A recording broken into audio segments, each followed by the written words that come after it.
እኔ በኋላ በሚመጡ ትውልዶች ላይ ስለ እኔ መልካምን ነገር አድርግልኝ በአንደበታቸው ብሎ ተማጽኖኛልና ነው ብሎ ይናገራል። እንደ አጠቃላይ ሰዎች በመጡ ጊዜ አብርሃም ነው፣ አብርሃም ከኛ ነው፣ አብርሃም ከኛ ነው እያሉ ሁላቸውም አላህ በቁርአን ላይ ተናገረ። ማ ካነ ኢብራሂሙ የሁድየን አለ ወላ ነስራንይን አለ ወላኪን ካነ ሐኒፈን ሙስሊመን ወለም የኩን ሚነል ሙሽሪኪን። አብርሃም አይሁድ አልነበረም አላቸው። ተመልከት፣ አብርሃም ክርስቲያንም አልነበረም አለ። ሁለት አብርሃም ልክ እንደናንተ እንደ ቁረይሽ ከሃዲያኖችም አጋሪ አልነበረም በእኔ ላይ አለ። ታዲያ ምን ነበር? ወላኪን ካነ ሐኒፈን ሙስሊማ፣ ነገር ግን ወደ እውነት የተዘነበለ ሙስሊም ነበር ብሎ ነገራቸው። አያችሁ አይደል? ምን ነበር? ሙስሊም ነበር ብሎ ነገራቸው። እና ስለዚህ አብርሃም በዚያ በአንድና ብቸኛ የሆነውን አምላክ የሚያመልክ ሙስሊም እንጂ እንደሌላው አይደለም። አይሁድም አልነበረም፣ ክርስቲያንም አልነበረም፣ እንደናንተም አጋሪ አልነበረም። ወደ እኔ ወደ እውነት የተዘነበለ ሙስሊም ነበር ብሎ ይህን ገለጸላቸው ማለት ነው። ይህን ይመስላል። እሺ አሁን እንደነገርከኝ ሀሳብ ነው እንጂ ኤቪደንስ ያለው አይደለም ማለት ነው። ሰዋየ ትንሽ እዚህ ላይ ተጨማሪ ሀሳብ ልጨምርልህ እና ደግመህ ትናገራለህ። ጥሩ ስለተናገር ቴንክ ዩ። የጠየኩ ጥያቄ እንደዚህ ወይም ክሬት ያደረኩት ጥያቄ አየህ፣ ሶስቱ ሃይማኖቶች ከአብርሃም ጋር የሚገናኙት አንደኛው ይሄ የዘር ሀረግ። ምክንያቱም ወደ ኤቪደንሱ ስንሄድ ወደ ምንድን ነው የአብርሃም ያስባላቸው ከአብርሃም ጋር ያገናኛቸው፣ አንደኛ እስማኤል የአረቡ ማህበረሰብ እንደሚወክል ገልጽ ነው ታውቃለህ። አይሁዶች አብርሃም አባታችን ነው ብለው ነው የሚያምኑት። ብሎ ማመን ብቻ ሳይሆን በተግባርም በተጨባጭም ታሪክም እሱን ነው የሚያሳየው። አብርሃም ልጆች ወልዷል። ከወለዳቸው ልጆች መካከል አንዱ ይስሐቅ ነው። እንግዲህ አይሁዶች ዛሬ ያሉት ከዚህ በፊትም የነበሩት ዚክራ አንድ ልጅቱ ቅድም ያሰለመችው ስለ ሶላት አስተምር እያለች ነው። ፎሎ አድርጋትና በውስጥ አናግራት። እሺ ጻፊላት በውስጥ ቀጥል። ይቅርታ። እነዚህ ተጨባጭ የሆነ ታሪኮችን ስናጤን አሁን መሰለኝና እውሱ ተመልከት። መሰለኝና ለምሳሌ አሁን አንተ ቁርአንን በጣም ጠቅሰ ነው የነገርከኝ። አሁን ለእኔ ይሄ ጀስት እንደ ሀሳብ እንጂ ለእኔ ኤቪደንስ ወይም ደግሞ የሚዳሰስ ምስክርነት ሊሆነኝ አይችልም። አየህ፣ ይሄ አንተ ቁርአን ለአንተ ሊሆን ይችላል፣ እኔ አይደለም። ማስረጃ የፈለከ ይቅርታ፣ ቆይ አንዴ ቆይ። እኛ የማስረጃ ምንጮቻችን ብለን የምንገልጻቸው ከአምላካችን በነቢያችን በኩል የተገለጠ መለኮታዊ ቃል ነው። እሱን እያነበብኩ ነው፣ ላሳይህ እችላለሁ። አይ እሱን አልፈልግም ካልክ አንተ ምንን መሰረት አድርገህ ነው ስለ አንድ እምነት እውነተኛነት ማረጋገጥ የምትችለው? ልመልስልህ። በጣም ጥሩ። አንደኛ ታሪካዊ ነገር ታሪክን ማን ነው የሚዘግበው? ታሪኩን የሚዘግበው ማን ነው? ባለ ታሪኮቹ ናቸው።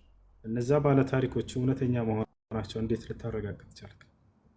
እሱ ልመጣልህ ነው። እሱን መልስ። ታሪክ ሲባል ታውቃለህ አይደለ?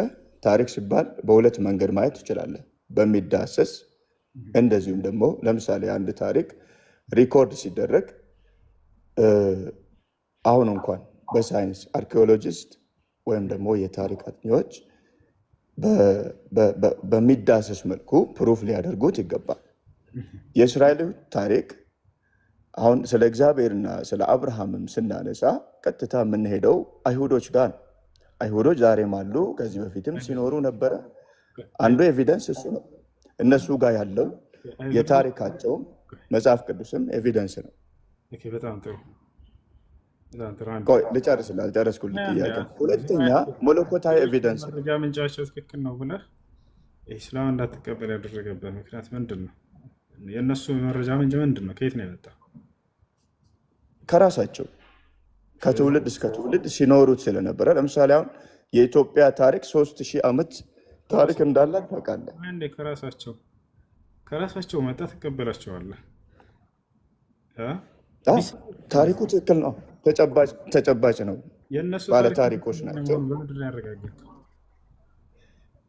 ከራሳቸው ስለዚህ ታሪክ የራሳቸው እኮ ታሪክ አንድ ታሪክ በዚህ ጥያቄ ላንሳለ። የመጀመሪያ ያነሳህ አካል ማን ነበር? አብርሃም ነው አይደለ? አብርሃም ነው ያነሳው። አብርሃም ማን ነው? አብርሃም ነው። አብርሃም መቼ ነው ስለ እርሱ እንዴት ልታምነ ቻልክ? አብርሃም የሚባል አካል እንደነበረ ታሪኩን አይቼ ነው። ታሪኩን አንብቤ ነው። አልጨረስኩም።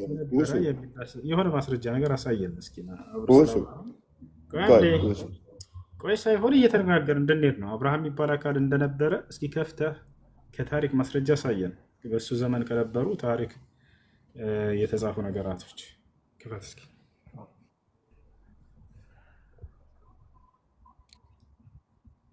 አንደኛው መጽሐፍ ቅዱስ ነው አለ ቀየርና እሱ ነው ያለ። እኔ መለኮታዊ መጽሐፍ እያልጠየቅኩም የታሪክ መጽሐፍ ከአብርሃም በፊት ስለነበረ ነገር የሚናገር እስኪ ያሳየን። ኖ የታሪክ መጽሐፍ የለኝም፣ ግን መጽሐፍ ቅዱስ ነው ያልኩ። መጽሐፍ ቅዱስ አንደኛው የታሪክ ይዘት እንዳለው ታውቃለህ። እሱን ነው እያልኩኝ ያለሁት። ስለዚህ የታሪክ መሰረት ሊሆን አይችልም። ያ ነው መጽሐፍ ቅዱስ ታሪክ የታሪክ ፓርት አለው። ታሪክ ስለ ለምሳሌ የነ አብርሃም ማን የጻፈው መጽሐፍ ቅዱስ? የመጀመሪያ 5ቱ መጽሐፍቶች በሙሴ ነው የተጻፉት። እንደዛ ብለን ነው የምንቀበለው። ማስረጃ ሙሴ እንደጻፈ ሌላ ማስረጃ ላቀርብልህ አልችልም፣ ግን ማስረጃው እንደዛ ሙሴ ነው የጻፈው። እንደጻፈው ከመጽሐፍ ውስጥ ችግር የለም። የለም አየህ፣ እኛ ግን መጽሐፋችንን ማን እንደጻፈው እናውቃለን፣ መቼ እንደወረደ እናውቃለን፣ ስለ ጸሐፊዎቹ በደንብ እናውቃለን። ይህ ሁሉ ማስረጃ ግን አትቀበል።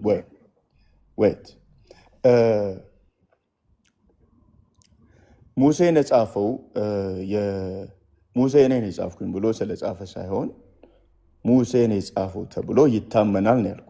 መጀመሪያ የእኔን ንግግር ቫሊዩ ልትሰጠው ይገባል። ማን ያመነው እንደዛ ብሎ?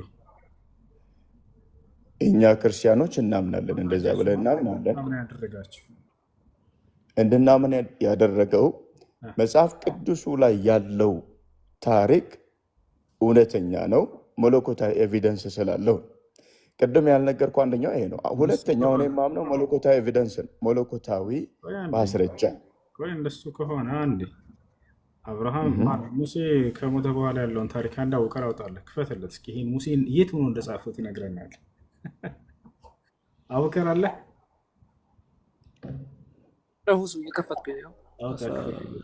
እንግዲህ ሙሴ ነው የጻፈው ብሎናል። ሙሴ እንደጻፈው ማስረጃ አለው የለም ብሎናል። አይ እኛ ስለምናምን ነው አለ።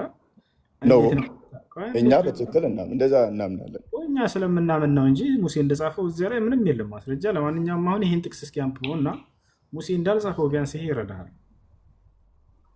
ያው እነዚህ ጋር አንብበው ምን ይላል መሰለህ? ሙሴ እሱ ለእኔ ማተር አያደርግም። ሙሴ አልጻፈውም ጻፈውም ቢባል ለእኔ ማተር አያደርግም። ምክንያቱም ታሪኩን እንዳለ አምናለሁ። ሙሴ ባይጽፍም ማንም ይጻፍ እኔ አምናለሁ። እሱ እኔ ጉዳይ አይደለም። አይዘወይ ያለ ማስረጃ ነው እንድታራ የምታምነው አይደለም። ያለ ማስረጃ ነገርኩህ። መለኮታዊ ማስረጃ አምናለሁ አልኩህ። ሁለተኛ ማንም ሙሴ እንደጻፈው ማስረጃ ልታመጣ አልቻልክም። አንዴ ምን ይላል? የእግዚአብሔር ባሪያ ሙሴ እንደ እግዚአብሔር ቃል በዚያ በሞዓብ ምድር ሞተ ይለናል። ማን ይሄን የጻፈው? ሙሴ ሞተ እያለ ነው። ሙሴ ሞተ እያለ ስለ ሙሴ የአሟሟት እየነገረን ነው። የት ሆኖ ነው የጻፈው? ከሞተ በኋላ ነው። መቼ እንደሞተ፣ የት እንደሞተ፣ የት እንደተቀበረ ገና ይነግረናል ሙሴ። ተመልከተው። ቀጥሎ ምን ይላል? በቤተ ፈጎረን ፊት ለፊት በሞዓብ ምድር በሸለቆው ውስጥ ተቀበረ ይለናል። ማን? ሙሴ። ስለማን? ስለ ሙሴ አሟሟት የት እንደተቀበረ እየነገረን ነው። እስከ ዛሬም ድረስ መቃብሩን ማንም አላወቀውም ይላል። ማን ይሄን እያለ ያለው? ሙሴ። የት እንደተቀበረ ሙሴ ስለ ሙሴ እየነገረ ነው። መቃብሩ ራሱ የት እንደሆነ አይታወቅም ማለት። ሙሴም በሞተ ጊዜ እድሜው 120 ዓመት ነበር አለ። አይኑ አልፈዘዘም፣ ጉልበቱም ቀን አልደነዘዘም አለ። ሰላም። ማን ይሄን እየተናገረ ያለው? ሙሴ። ተመልከቱ። የእስራኤል ልጆች በሞዓብ ሜዳ 30 ቀን ለሙሴ ያለቀሱለት ይላል። ማን ይህን እያለ ያለው? ሙሴ ነው። ተመልከት። ለሙሴም ያለቀሱት የልቅሶ ወራት ተፈጸመ እያለ ይናገራል። አይ እሱ አሁን ይሄ ለእኔ ትርጉም የለውም። ሙሴም ማን የጻፈው ይሄን ቃል? መልስ። ሙሴን የጻፈው ብለን ነው። ይሄን የጻፈው ሙሴ ነው። አሁን ሙሴን የጻፈው ተብሎ መላምት ነው ያለው ነው ያልኩ። ስለዚህ እኛ ሙሴን የጻፈው በህይወት እያለ የጻፈው ሙቶ ነው የጻፈው። መልስ። ውሱ አልሰማኝም ማለት ነው። እየሰማው ነው። መቼ ነው የጻፈው? የመጀመሪያ 5 መጽሐፍቶች ሙሴን የጻፈው ተብሎ መላምት ተቀምጧል። ስለዚህ ሙሴ የሚጻፈው አይጻፈው እኔ እቀበለዋለሁ፣ መለኮታዊ ኤቪደንስ ስላገኘው እቀበላለሁ ብያለሁ። አሁን የማይጻፈውም እቀበላለሁ እያለ ነው። ተመልከት። በዚህ ላይ ማረጋገጥ አይቻልም። አንድ መለኮታዊ መጽሐፍነት የሚያሰኘው ምን መስፈርቶች ሲገኝበት ጊዜ ነው? እስኪ ለምን መለኮታዊ መጽሐፍ ብለህ እንደተቀበልከው እንድንረዳ ዘንድ። በጣም ጥሩ። ፐርሰናሊ እኔ ያለ መለኮታዊ ማስረጃ የትኛውም እምነት እውነት ነው ብዬ አልቀበልም። ክርስትና ግን ለእኔ መለኮታዊ ማስረጃ አለው። እሺ መስፈርቱ ምንድን ናቸው? ለምሳሌ ለአብርሃም እግዚአብሔር ተገለጠ ይላል። ለእኔም መገለጥ አለበት ብዬ አምናለሁ። አንደኛው እሱ ነው። ሁለተኛ የአብርሃም ጋር የተገለጠው እግዚአብሔር በሚቀጥለው ትውልድም እንደዚሁ አይነት ኮንቲኒየስሊ ተገልጧል። ለምሳሌ አይሁዶች እስከ ክርስቶስ ከክርስቶስ በኋላ የክርስቶስ ደቀ መዛሙርቶች ክርስትናን እስከሚያስተምሩ ድረስ በመካከላቸው እግዚአብሔር ይገለጥ ነበረ። እግዚአብሔር ኃይሉን ይገልጥ ነበረ፣ ክብሩን ይገልጥ ነበረ። ኮሚኒኬሽን ነበረ ማለት ነው። ያለ ኮሚኒኬሽን አሁን የታሪክ ሰንሰለቱን ዝም ብለን ስናይ ኮሚኒኬሽን አለ። ከአብርሃም ከነሳ አብርሃም ክርስትና ሃይማኖት ትክክለኛ ሃይማኖት መሆኑን ያምን ነበር። ቆይ መልሰው እንጂ ያምን ነበር። ቆይ ሮጠ ክርስትና ጋር አትሄድ። አብርሃም ለአብርሃም እግዚአብሔር ስለተገለጠ እግዚአብሔር አልከኝ አይደል? ቆይ ለአብርሃም እግዚአብሔር ተገልጧል አልተገለጠም? እኔ ስለ ክርስትና አላነሳውም። ክርስትና ጋር መጣል ክርስትና ትክክለኛ መሆኑን የማምንበት ነገር ለአብርሃም እግዚአብሔር ስለተገለጠ ብለህ ጀመርክ። ክርስትና ማለት ምን ማለት ነው? የፈለግከው አካል ክርስትናን ያውቀው ነበር ወይ? ክርስትና ማለት ምን ማለት ነው? ወረሱን አብርሃም ያውቀው ነበር ወይ ክርስትናን? ነው መልስልኝ። ምን ማለት ነው? ስለ አብርሃም ክርስትና የሚለው ቃል የለም ሲጀምር መጽሐፍ ቅዱስ ላይ አንድ ቦታ ላይ የለም። አየህ፣ እኔም ስለ ክርስትና እያወራሁ አይደለም። አውርተሃል፣ እየሰማሁ ነው። ሁላቸውም ክርስትና ስለ ክርስቶስ ሃይማኖት ትክክለኛ መሆኑን ያረጋገጥኩበት ብለህ አልጀመርክም? ክርስትና የፐብሊክ ስማችን ነው እንጂ ትክክለኛ የክርስቶስ ደቀ መዛሙርቶች ክርስቶስ ነው ያለው መሆኑን ያረጋገጥኩበት ምክንያት ብለህ አልጀመርክም ወይ? ብያለሁ። ፐብሊካሊ የምንታወቅበት ይህን ክርስትና ሃይማኖት አብርሃም ያውቀው ነበር ወይ? ቆይ የክርስትና ምንጩ ምንድን ነው? አብርሃም ያውቀው ነበር ወይ? እንደ ማስረጃ አድርገህ ልታነሳው የፈለግከው አካል አብርሃም ያውቀው ነበር ወይ ክርስትና? ግልጽ ጥያቄ እኮ ነው። ጥሩ፣ እዚህ ላይ ትንሽ ልናገር። ክርስትና ፐብሊክ ስማችን ነው። ክርስትና ግን የተባልንበት ክርስቲያኖች የተባልንበት ምክንያት ክርስቶስን እንደ መሲህ፣ እንደ አዳኝ፣ እንደ እግዚአብሔር ልጅ፣ እንደ ጌታ በመቀበላችንና እሱን በመቀበልክ ሳይሆን ጥያቄው አብርሃም ያውቀው ነበር ወይ? ምኑን ነው? አብርሃም እኮ ከሱ በኋላ ያለውን ነገር የማወቅ ግዴታ የለበትም። ስለዚህ አያውቀውም አብርሃም አይደል? አንተ አብርሃም እግዚአብሔርን ያውቃል። ስለ እግዚአብሔር ነው እያወራሁ። እግዚአብሔር አይደለም ጥያቄ። ክርስትና የሚባለውን ሃይማኖት አብርሃም ያውቀው ነበር ወይ? ጥያቄ ትክክል አይደለም። እሱ አንተ ማስረጃ ልታደርግ የፈለግከው አካል የምትዋሽበት አካል አብርሃም የክርስትና ማስረጃ አድርገህ ልታነሳው የፈለግከውን አካል ማጽዳት ስላለብኝ ነው። በጣም አከብረዋለሁ። ስለዚህ አብርሃም የሚባለው አካል ክርስትናን ያውቀው ነበር ወይ? እንደዛ ከሆነ ላጽዳለህ። በደንብ ስማኝ። እንግዲህ መልስ የተጠየቅከውን አብርሃም ክርስትናን ያውቀዋል ወይስ አያውቀውም? ክርስትና የሚባለውን ሃይማኖት ክርስትናና አብርሃምን እንዴት አገናኘው? ትክክል አይደለም እኮ እያልኩ ነው። ያንተም ጥያቄ ታገናኝ የፈለግከው ስለ ክርስትና ትክክለኛነት፣ ለምሳሌ ለአብርሃም ስለተገለጠለት አምላክ አልክ። ስለዚህ ያን አብርሃም ክርስትና የሚባለውን ሃይማኖት ያውቀዋል ወይስ አያውቀውም? ይከተለዋል? ሮስ ጥያቄ ጠይቃል፣ ተቀብያለሁ። ያንተን ጥያቄ ግን ኮሬክት አድርጌ መልሱንም ልስጥ። አንዴ እድል ስጠኝ። እሺ የተጠየቀውን መልስ። ምናልባት ኮንትሮል ለማድረግ ካልፈለግ በስተቀር ማለት ነው። የተጠየቀውን መልስልን እስኪ በደንብ ስማኝ። እሺ አብርሃም ያውቀው እያልኩ ያለሁት ክሊር ላድርግልህ። አብርሃም ያውቀው ነበር ክርስትና። ቆይ ክሊር ላድርግልህ። አብርሃም ያውቀው ነበር። በአብርሃም ዘመን እግዚአብሔር ለአብርሃም ተገልጦ ነበረ። አንድ ተገልጦታል አልተገለጠለትም እኮ አይደለም ጥያቄው። ማን ነበር? አበራ። ቆይ ያንተን ጥያቄ ፉርሽ አድርጋለሁ። ጥያቄ ራሱ ትክክል አይደለም ብያለሁ። ሁሱ ጥያቄ ራሱ ትክክል አይደለም ብያለሁ። እዚህ ቦታ ላይ ይህን ጥያቄ የምትጠይቅበት ምክንያት የለም። ያ የተንጠለጠልክበት አካል አብርሃም ያውቀዋል አያውቀውም? ሃይማኖት ነው።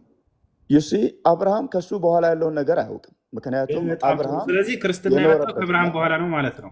እንደሱ አትልም። እንዴት አለ? በል አሁን ማውራት ትችላለህ። በጣም ጥሩ። ባይዘ ጥያቄ ትክክል አይደለም። ሶሪ ይቅርታ አድርግልኝና ጥያቄ ትክክል አይደለም። የመጣው ከአብርሃም በኋላ ነው፣ ሊያውቀው አይችልም እያልክ ነው። እናመሰግናለን። አሁን አውራ። ኦኬ እንቀጥል። ለምን እንደፈለግከው ባላክም ኦኬ። እሺ እግዚአብሔር ለአብርሃም ተገልጦ ነበር። አንድ ቅድም ያስኩትን የተናገርኩትን ነጥብ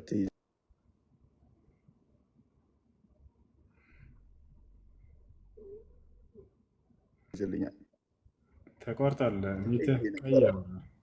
ምንድን ነው ኤቪደንሱ ወይም ደግሞ መለኮታዊ ስለመሆኑ ማስረጃ ስላልከኝ፣ እግዚአብሔር ለአብርሃም ተገልጦ ነበረ። አብርሃም ቀጥሎ ላለውም ትውልድ ተገልጦ ነበረ። እንደዛ እያለ እስከ ክርስቶስ ድረስ ይመጣል። ይህንን አምላክ ነው በመገለጡ ነው ማምነው እንጂ ሀሳብ ብቻ ግምት ብቻ አይደለም እያልኩ ያለው። እግዚአብሔር የአብርሃሙ አምላክ የሚገለጥ ነው።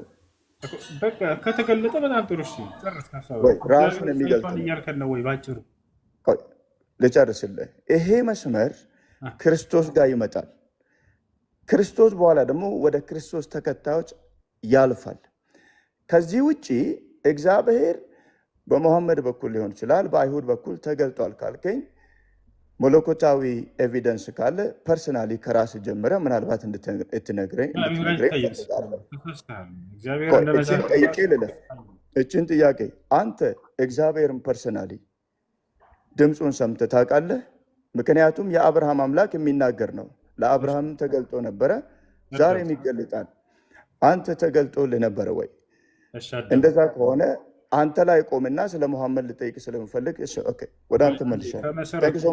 ስህተት መሆኑን ላስረዳህ ነው። ክርስትና አምላክ ተገልጧል ብላ ያምናሉ እነዚህ ሰዎች። እግዚአብሔር ታይቷል ብላ ያምናሉ። ክርስቶስ የመጀመሪያ የሚቃወማችሁ መጽሐፍ ቅዱስ ነው የሚቃወማችሁ። እግዚአብሔር ያየ አንድስ እንኳ የለም። ዮሐንስ ወንጌል ምዕራፍ 1 ቁጥር 19 አካባቢ ይወጣላቸው አብከር እግዚአብሔር ታይቷል ብለው ክርስቲያኖች ያምናሉ። ተረጋጋ። እግዚአብሔርን በዚህ አይን ማየት አችልም። ግን ያው መጽሐፍ ምን ይላል? መቼም ቢሆን እግዚአብሔርን ያየ አንድ እንኳ የለም ይላል ኢየሱስ። ታዲያ ኢየሱስን ነው የምናምነው? ጨርሰህ አንብበው። ያው ክርስቲያኖች ጨርሰህ አንብበው። እሱ ችግር የለም። እሱ ራሱ ይነግራል። ጨርሰህ አንብበው። ችግር የለም። ጨርሰህ አንብበው። እኔ ላንብብልህ። እሱ ቆይ አንድ እኔ ላንብብልህ። በቃ ጥቅሱን ስላወጣ ቴንክ ዩ ሶ ማች። እንደዚህ ይላል፣ ስሙ እርሱ ብቻውን የማይሞት ነው፣ ማንም ሊቀርበው በማይችል ብርሃን ይኖራል። አንድ ሰው እንኳን አላየውም፣ ሊያየውም አይችልም። ለእርሱ ክብሩና ክብር ለዘላለም ይሁንና። ቁጥር 17 በአሁኑ ዘመን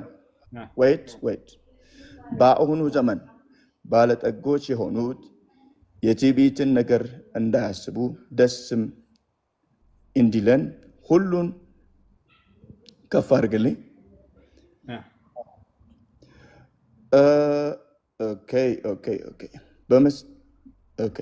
በአሁኑ ዘመን ባለጠጎች የሆኑት የትዕቢትን ነገር እንዳያስቡ ደስ እንዲለን ሁሉን አትርፎ በሚሰጠን በሕያው በእግዚአብሔር እንጂ በሚያልፍ ባለጠግነት ተስፋ እንዳያደርጉ እዘዛቸው። ልቀጥል። እውነተኛው ሕይወት የያዙ ይይዙ ዘንድ ለሚመጣው ዘመን የሚሆንላቸው መዝገብ ይሰበስቡ፣ መልካሙን እንዲያደርጉ፣ በበጎ ስራ ባለጠጎች እንዲሆኑ። ትንሽ ከፍ አድርገው ሊረዳቸው። ምንም አዲስ ነገር የለም። ስለዚህ አንድም ሰው እንኳን አላየውም ይላል እግዚአብሔርን። ሀሳቡ ተቆርጧል። ከላይ ልጀምር። ከላይ ልጀምር። እግዚአብሔር ብዙ ቦታ ነው አይታይም ያለው። በቃ ዮሐንስ ወንጌል ምዕራፍ 1 ቁጥር 16 ጋር እንሂድ። ችግር ምዕራፍ 5 ቁጥር 37 ማውጣለት 5:37 ኢየሱስ ራሱ ይንገረን እስኪ እግዚአብሔር ታይቷል አልታየ የሚለው ሁሱ አሁንም ትንሽ እንትን ከፍ እንድታረግ እግዚአብሔርን በዚህ አይን ማየታችን። ስለዚህ እግዚአብሔር አይታይም አይደለ? አማንክ የላከኝ አብም እርሱ ስለ እኔ መስክሯል። ድምፁን ከቶ አልሰማችሁትም፣ መልኩንም አላያችሁትም። እርሱም የላከውን እናንተ አታምኑምና በእናንተ ዘንድ የሚኖር ቃል የላችሁ። እናንተ በመጽሐፍት የዘላለም ሕይወት እንዳላችሁ ይመሰክርላችኋልና እርሱም እናንተም በመጽሐፍ የዘላለም ሕይወት እንዳላችሁ ይመስላችኋልና እነርሱን ትመረምራላችሁ፣ እነርሱም የሚመሰክሩ ናቸው። ስለዚህ እግዚአብሔር እንዳልታየ ይነግረናል ኢየሱስ። ይሄ አይደለም ነጥባችን። እሺ ኢየሱስ ክርስቶስ እግዚአብሔር አልታየም። ይሄ አይደለም ውሱ በእንደዚህ አይነት ደካማ ጥቅሶች እነዚህ ጥቅሶች አንተ የምትለውን ሀሳብ አይደግፉም። በመጀመሪያ ምናልባት እንደ መንፈሳዊ ሰው የምትናገር ከሆነ በጣም ዲፕሊ እንናገር። እኔ ምንድን ነው ያልኩኝ? ቆይ እሱ አንዴ መልስ እንጂ ብዙ ጥቅስ አወጣልህ እግዚአብሔር እንደማይታይ። ስለዚህ አንተ ይታያል ብለህ ነው የምታምነው እግዚአብሔር? አንዴ እኔ ሲጀመር እግዚአብሔር በአይን ይታያል አላልኩም። መጽሐፍ ቅዱስም እግዚአብሔር በአይን ታያለ አይልም። እግዚአብሔር ተገልጦ ነበር ስል በአካል ተገልጦ ነበር ሲናገር ነበረ ነው ያልኩ። መገለጥ የሚባለው እሱ ነው። እግዚአብሔር ይታያል ቃል በቃል እናሳይ። አንተን ልጠይቅህ፣ እግዚአብሔር ምንድን ነው ለሙሴ የተናገረ? በአካል ነው የተገለጠው? እግዚአብሔር ይታያል። አዎ በአካል እግዚአብሔር ይታያል። ልናሳየ ነው። ይታያል አላልኩም ስትል ነበር። አዎ ይታያል እያልኩህ ነው። ደግሞ ሌላ ቆም። ምክንያት መጽሐፍ ቅዱስ እርስ በራሱ ይጋጫል። የማይታይ አምላክ ምሳሌማ ክርስቶስ ተገልጦ ነበር። አሁን እያልክ ከክርስቶስ በፊት ራሱ ታይቷል። እቺን ነገር ዊክ እንድታረጋት አልፈቅድልህም። እግዚአብሔር ተገለጠ ያልኩ ለአብርሃም ተናግሮ ነበረ፣ ለይስሐቅ ተናግሮ ነበረ፣ ለያዕቆብ ተናግሮ ነበረ። የማይናገር አምላክ ፐርሰናሊ እኔን የማይናገረኝ አምላክ አላመልክም። ኤግዚስት አላረገም ብዬ ነው የማምነው ፐርሰናሊ ሳይሆን ይሄ የክርስትና መሰረትም ነው። ስለዚህ እግዚአብሔር ታይቷልም አልታየም እንደ መጽሐፍ ቅዱስ። በጣም የሚገርመው ክሮስ ጥያቄዎችን ለምን እንደምታመጣቸው አላውቅም። ነገር ግን ቻሌንጅ ላደረገ ፈልጋለሁ።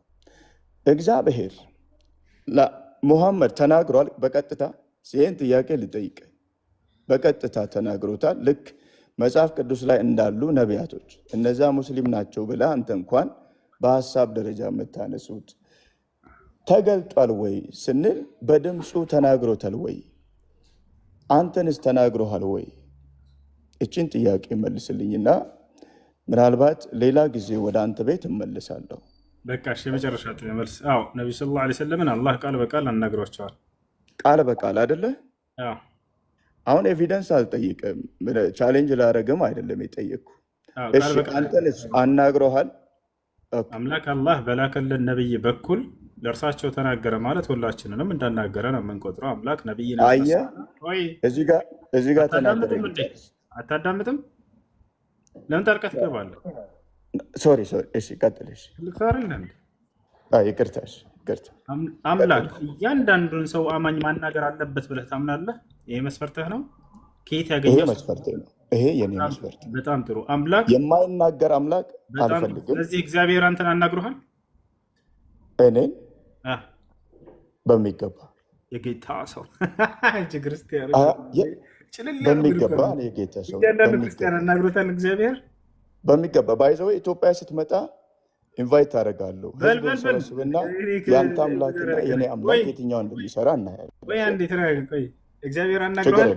ስላሾፍክ ነው። እሺ ወላሂ አሽፋ አይደለም። አሹፋል ሁሱ እንደዚህ አልጠበቅኩም። አይደለም በጣም በክብር ነበር። እግዚአብሔር አናግሮሃል አንተ? እግዚአብሔር መንገዱ እውነቱን ነግሮኛል። መቼ ነው ያናገረ? ምን ብቻ አይደለም ማለት ነው። የኔ ኤቪደንስ እሱም ጭምር ነው። መቼ ነው ያናገረ? ኤኒታይም ምን ብሎ አናገረ? ሁልጊዜ እኔ በእግዚአብሔር ጉዳይ ላይ በምጸልይበት ጊዜ ይሄ ነገር ምንድን ነው ብዬ ቀጥታ የምጠይቀው እሱን ነው እና በሚገባኝ መልኩ ይናገረኛል። አንዳንዴ በህልም፣ አንዳንድ ጊዜ በራእይ፣ አንዳንድ ጊዜ ደግሞ መጽሐፍ ቅዱስ እያነበብኩም ይናገረኛል። ነብይ ነህ እንዴ? እኔ ነብይ አይደለሁም፣ ግን የክርስቶስ ተከታይ የእግዚአብሔርን ድምፅ የምሰማ ሰው ነኝ። ከዛ ውጭ እኔ እግዚአብሔር አለ ብዬ እንኳን አልቀበልም። አሁን በማስረጃ እናውራ፣ በተጻፈ ነገር። እሺ ያውና ኢየሱስ ክርስቶስ የእግዚአብሔርን ድምፅ አንዳችሁም እንኳን አልሰማችሁም እያለ ነው። አንተ ደግሞ አይ ክርስቶስ ተሳስተሃል፣ እኔ እሰማዋለሁ ድምፁን እያልከ ማንን ምን የጌታ ሰው? ያው ኢየሱስ ምን አለ? ድምፁን ከቶ አልሰማችሁም ማለት ስለ አምላኩ ሲናገር፣ አንተ ደግሞ አይ ሰምቼዋለሁ እያልክ ነው። ከክርስቶስ ጋር እየተጋጨህ ነው የጌታ ሰው። እሱ ይሄ ጥቅስ ያነሳኸው ክርስቶስ በምድር ላይ እያለ የእግዚአብሔር ድምፅ ራሱ ነበር። ታውቃለህ፣ እኔ የምናገረው ከራሴ አልናገርም ብሏል መጽሐፍ ቅዱስ ላይ። እኔ የምነግራችሁ ቀጥታ የአባቴ ቃል ነው ብሏቸዋል። ስለዚህ ይሄ የሚወክለው እሱ ነው። ይህንን ያለ ቦታው ነው እየተጠቀምክ ያለው። እሱ የአብ ድምፅ ይሰማል አይሰማም? የአብ ድምፅ በክርስቶስ በኩል ነበር የሚሰማ የነበረ። ክርስቶስ የሚናገረው ሁሉ የአብ ድምፅ ነበረ በዛን ጊዜ። የአብ ድምፅ ይሰማል አይሰማም? ክርስቶስ እዚህ ቦታ ላይ አንዳችሁም እንኳን አልሰማችሁም እያላቸው ነው። ገብቶሃል አይደለ? የአብ ድምፅ ይሰማል ወይ ነፍስ አይሰማም? የአብ ድምፅማ በክርስቶስ ውስጥ ነበረ። ይዛኔ ክርስቶስ ይናገር ነበር። አልጠየቅኩህም ስለ ክርስቶስ እባክህን። የአብን ድምፅ አልሰማችሁም እያላቸው ነው። ስለዚህ አልሰሙም ነበር አይደለ? ይህን ቃል ሲሰሙ የነበሩ እኮ እሱን ስላልሰሙት እኮ ነው አልሰማችሁም ያላቸው። ጥቅሱም እንዳለ ክፍሉን አንብበው ሀሳቡን ታገኘዋለህ። ክፍሉን አንብብ፣ አብረን እናንብብ። ውሱ ችግር እኔ እናንተ ከምንጨቃጨቅ ጥያቄው ስለ ክርስቶስ አይደለም። የአብን ድምፅ አልሰማችሁም እያለ እየተናገረ ነው ኢየሱስ ክርስቶስ። አይ የአብን ድምፅ እነዚያ ሰዎች ሰምተዋል እያልከን ነው አንተ ደግሞ ነው። ውሱ ክፍሉን ሳትቆርጠው ለምንድን ነው ክርስቶስ እንደዚህ ያለው? ክፍሉን እናንብበውና ትክክለኛውን ሀሳብ እንውሰደው። አንድ ነገር በሮንግ መንገድ በመናገር ለአንተም አይጠቅም፣ ለእኔም አይጠቅምም። ይህን ታውቃለህ። አሁን አንተ እውነትን እናገራለሁ እያልክ መጽሐፍ ቅዱስን ሸርፈ ለምትፈልገው ሀሳብ ተርጉመ መናገር ለአንተም አይጠቅምም። ሌላም ጊዜ እንደዛ ታደርግ። ክፍሉን በትክክል እናንብበውና እንረዳው። ለምንድን ነው እንደዛ ያለው? እኔ ምን አልኩ? ክርስቶስ ራሱ የሚናገረው የአብ ድምፅ ነው። ክርስቶስን አለመቀበል እግዚአብሔርን እንደመክፋት ነበረ። ክርስቶስ የሚናገረው እሱ የሚናገረውን አለመስማት እግዚአብሔርን እንደ አለመስማት ነው። እባክህን አንድ ጊዜ ክርስቶስ የሚናገረው የአብን ድምፅ ነው እያልክ ነው። እኛ እየጠየቅን እያልነው ደግሞ ድምፁን የአብን ድምፅ እያለ ነው እየተናገረ ያለው። የአብ የራሱ የሆነ ድምፅ አለው እያለ ነው እዚህ ጋር ኢየሱስ ክርስቶስ። ያን ድምፅ እናንተ አልሰማችሁም እያለ ነው። ክፍሉን አንብበው እስኪ። የአብን ድምፁን ሰምተሃል ወይ አንተ? እኔ የአብን ድምፅ ሰምቻለሁ፣ ክርስቶስን በመቀበሌ ሰምቻለሁ።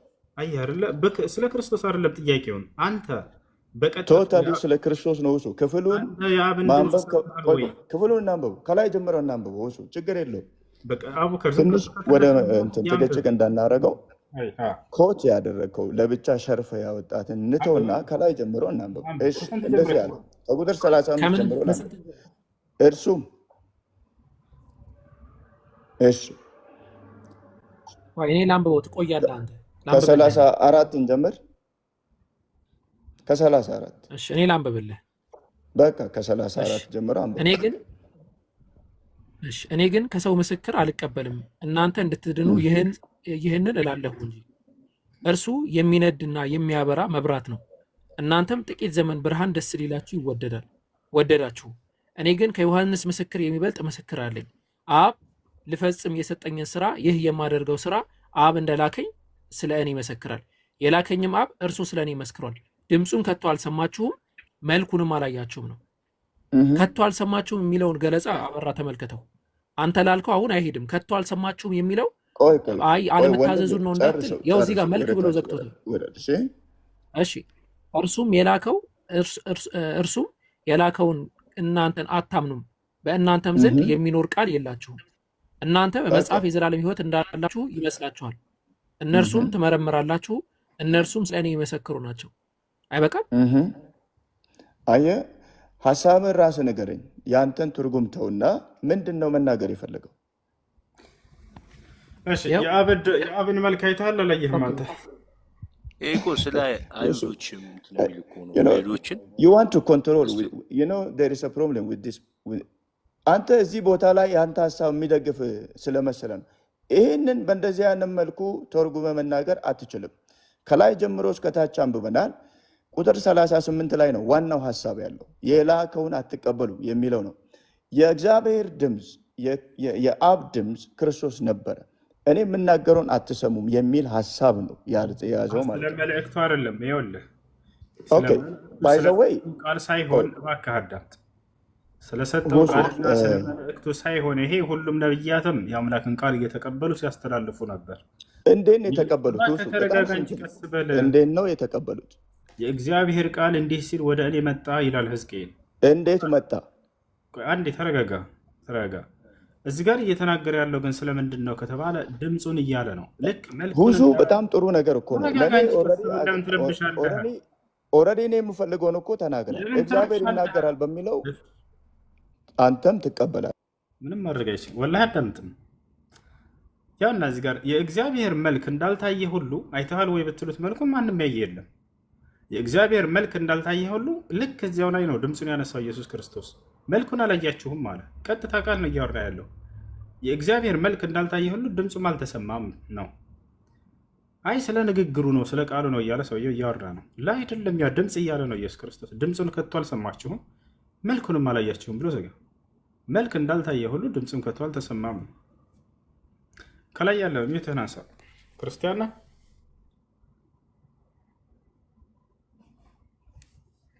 ሄሎ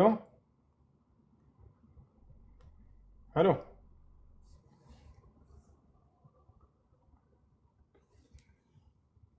ሄሎ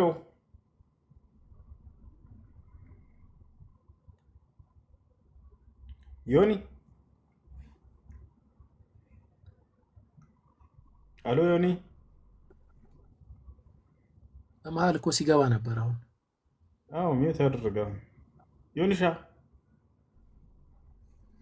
ዮኒነት ዮን አለም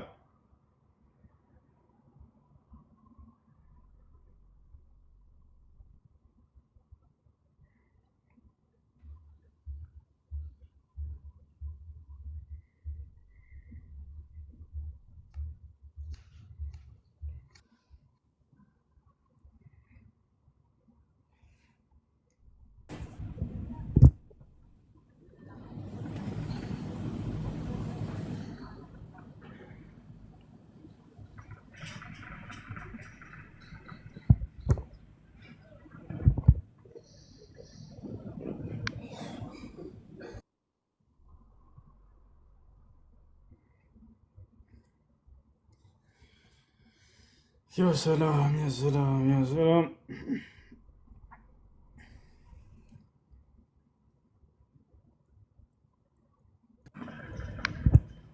ትንሽ እንደው እሺ ቤት አማራ ወሎ ሰላም ሰላም አለይኩም ወራህመቱላሂ ወበረካቱ። አለይኩም ሰላም ወራህመቱላሂ ወበረካቱ። ሰላም ነው። እንዴት ነው? አማን ነው? አልሐምዱሊላህ አልሐምዱሊላህ። ማሻአላህ ማሻአላህ። አላህ ይጨምርልህ። በጣም ነው የምከታተልህ ጎበዝ። አይንህን አሟመስ አልተሻለህም? ጠይቅ ብዬ ነው። የተሻለኝ ነው አልሐምዱሊላህ። አይዞህ ሀቢቢ አላህ ያሽርህ። በርታ፣ ይዛላ ጊዜህ። አሚን ሹክራን። እሺ ወንድሜ።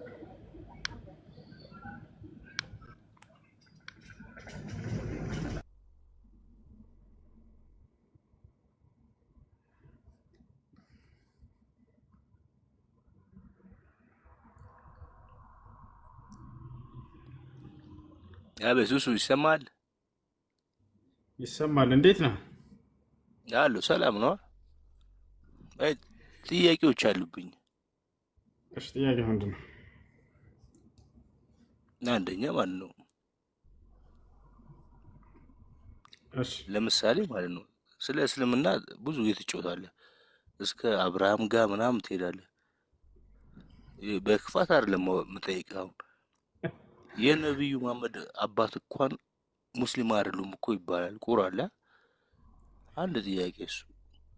ሌላ ደግሞ ጥያቄ ልጠይቅህ እየሰማኸኝ ከሆነ ማለት ነው ብዙ ጊዜ እኮ ቁርአን ላይ መጽሐፍ ቅዱስ ላይ አይደለም እኮ እንትን ብዙ እውነቶች የሚገኙ የታሪክ ጸሐፊዎች አሉ።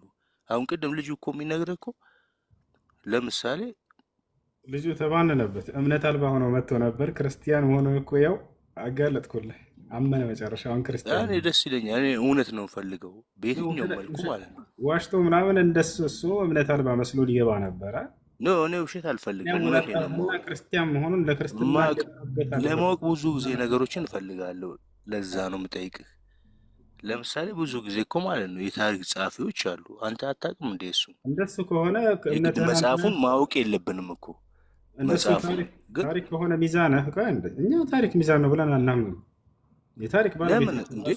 እነሱ እኮ ገዢዎች ናቸው እኮ የነበሩት ገዢዎች ናቸው። የራሳቸውን ታሪክ ለምሳሌ የኢትዮጵያን ታሪክ ገዢዎች ነው ታሪክ የሚጽፉት። ክርስትና ትክክል አሁን ለመሆኑ ኢየሱስ እንደሞተ ያረጋግጡ ነው ስማ፣ ኢየሱስ እንደተገደለ በሮማውያን ዘንድ የታመነ ነው። በብዙ ታሪክ ጸሐፊዎች የታመነ ነው። ከሱ በፊትም የነበሩት ከነ አብርሃም ጀምሮ ማለት ነው ታሪክ ጸሐፊዎች እኮ አሉ እኮ። እሺ በእነ አብርሃም ጀምሮ ስለ ክርስቶስ መሰቀል ተናግረዋል ማለት ነው አይደል? አሉ ማለት ነው። ውሸት ነው እንዴ? እሺ ከዛ ውጭ እስኪ ማስረጃ ሳይንሽ ነገሩን እኮ ነው የምልህ። እያንዳንዱ መጽሐፍ ማወቅ የለብንም። ግልጽ እሺ ነው። በአብርሃም ጊዜ ብዙ ስለ ክርስቶስ መሰቀል የጻፉ የታሪክ ባለቤቶች እስኪ ያወጣለን እስኪ። ኧረ ብዙ ናቸው። እኔ አሁን ይሄ ብዬ አልነግርህም።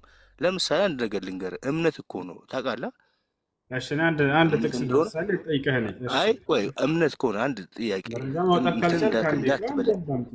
አንድ ጥያቄ ልጠይቅ። ለምሳሌ እምነት እንደሆነ ልንገርህ። እምነት እንደሆነ ለምሳሌ ነቢዩ መሐመድ ረሱል ማለት ነው ዋሻ ስር ነው እንዳለ እንትን ያሉታ። አንተ በማን እንትን አልክ? እምነትህ እኮ ነው። በቃ ስላመንክ እኮ ነው እንጂ ማን ማስረጃ አለ? እሳቸው ናቸው የነገሩ፣ እሳቸው ናቸው ሁሉ ነገር እንትን ያሉ። እስካሁንም የቆየ እምነት ነው። ይሄ ደስ የሚል ነገር ነው፣ ግን እምነት ነው። አሁን አብርሃም ከታራ ምድር ነው የመጣው። ጣዖት አምላኪ ነበር። እንደውም እኮ እሳቸው እኮ መጽሐፉን ይስማማሉ እኮ በቶራትና በእንትን ማለት ነው። መጽሐፍ ያላቸውን ብለው እንትን ይላሉ እሳቸው። ይሄ ውሸት ከሆነ እኮ እሳቸውን ውሸት እያረክ ነው ያለው። መጽሐፍ ያላቸውን ሰዎች የሚሉት እኮ እሳቸው ስላመኑባቸው ነው። የውሸት ነው እንዴ? ገብቶሃል? መለክ ይቅርታ እናገር። እሺ ትክክለኛውን ነገር ላውራሽ ፍቀድልኝ። አምስት ሰከንድ ኧረ እሰጥሃለሁ። አንተን ነው የምሰጠኝ። ካላስወጣኝ ችግር የለውም። እሺ መጽሐፍ ምዕራፍ 40 ቁጥር 86 ላይ የእግዚአብሔርን ቃል የሚቀበሉ ሰዎች በመንግስተ ሰማያት ላይ ስልጣንን ያገኛሉ ይላል። ይሄ ጥቅስ ለምሳሌ አንተ ታምንበታለህ? የእግዚአብሔርን ቃል የሚቀበሉ ሰዎች? አዎ። ቃሉን ካልተቀበሉ ታዲያ ምኑ ነው?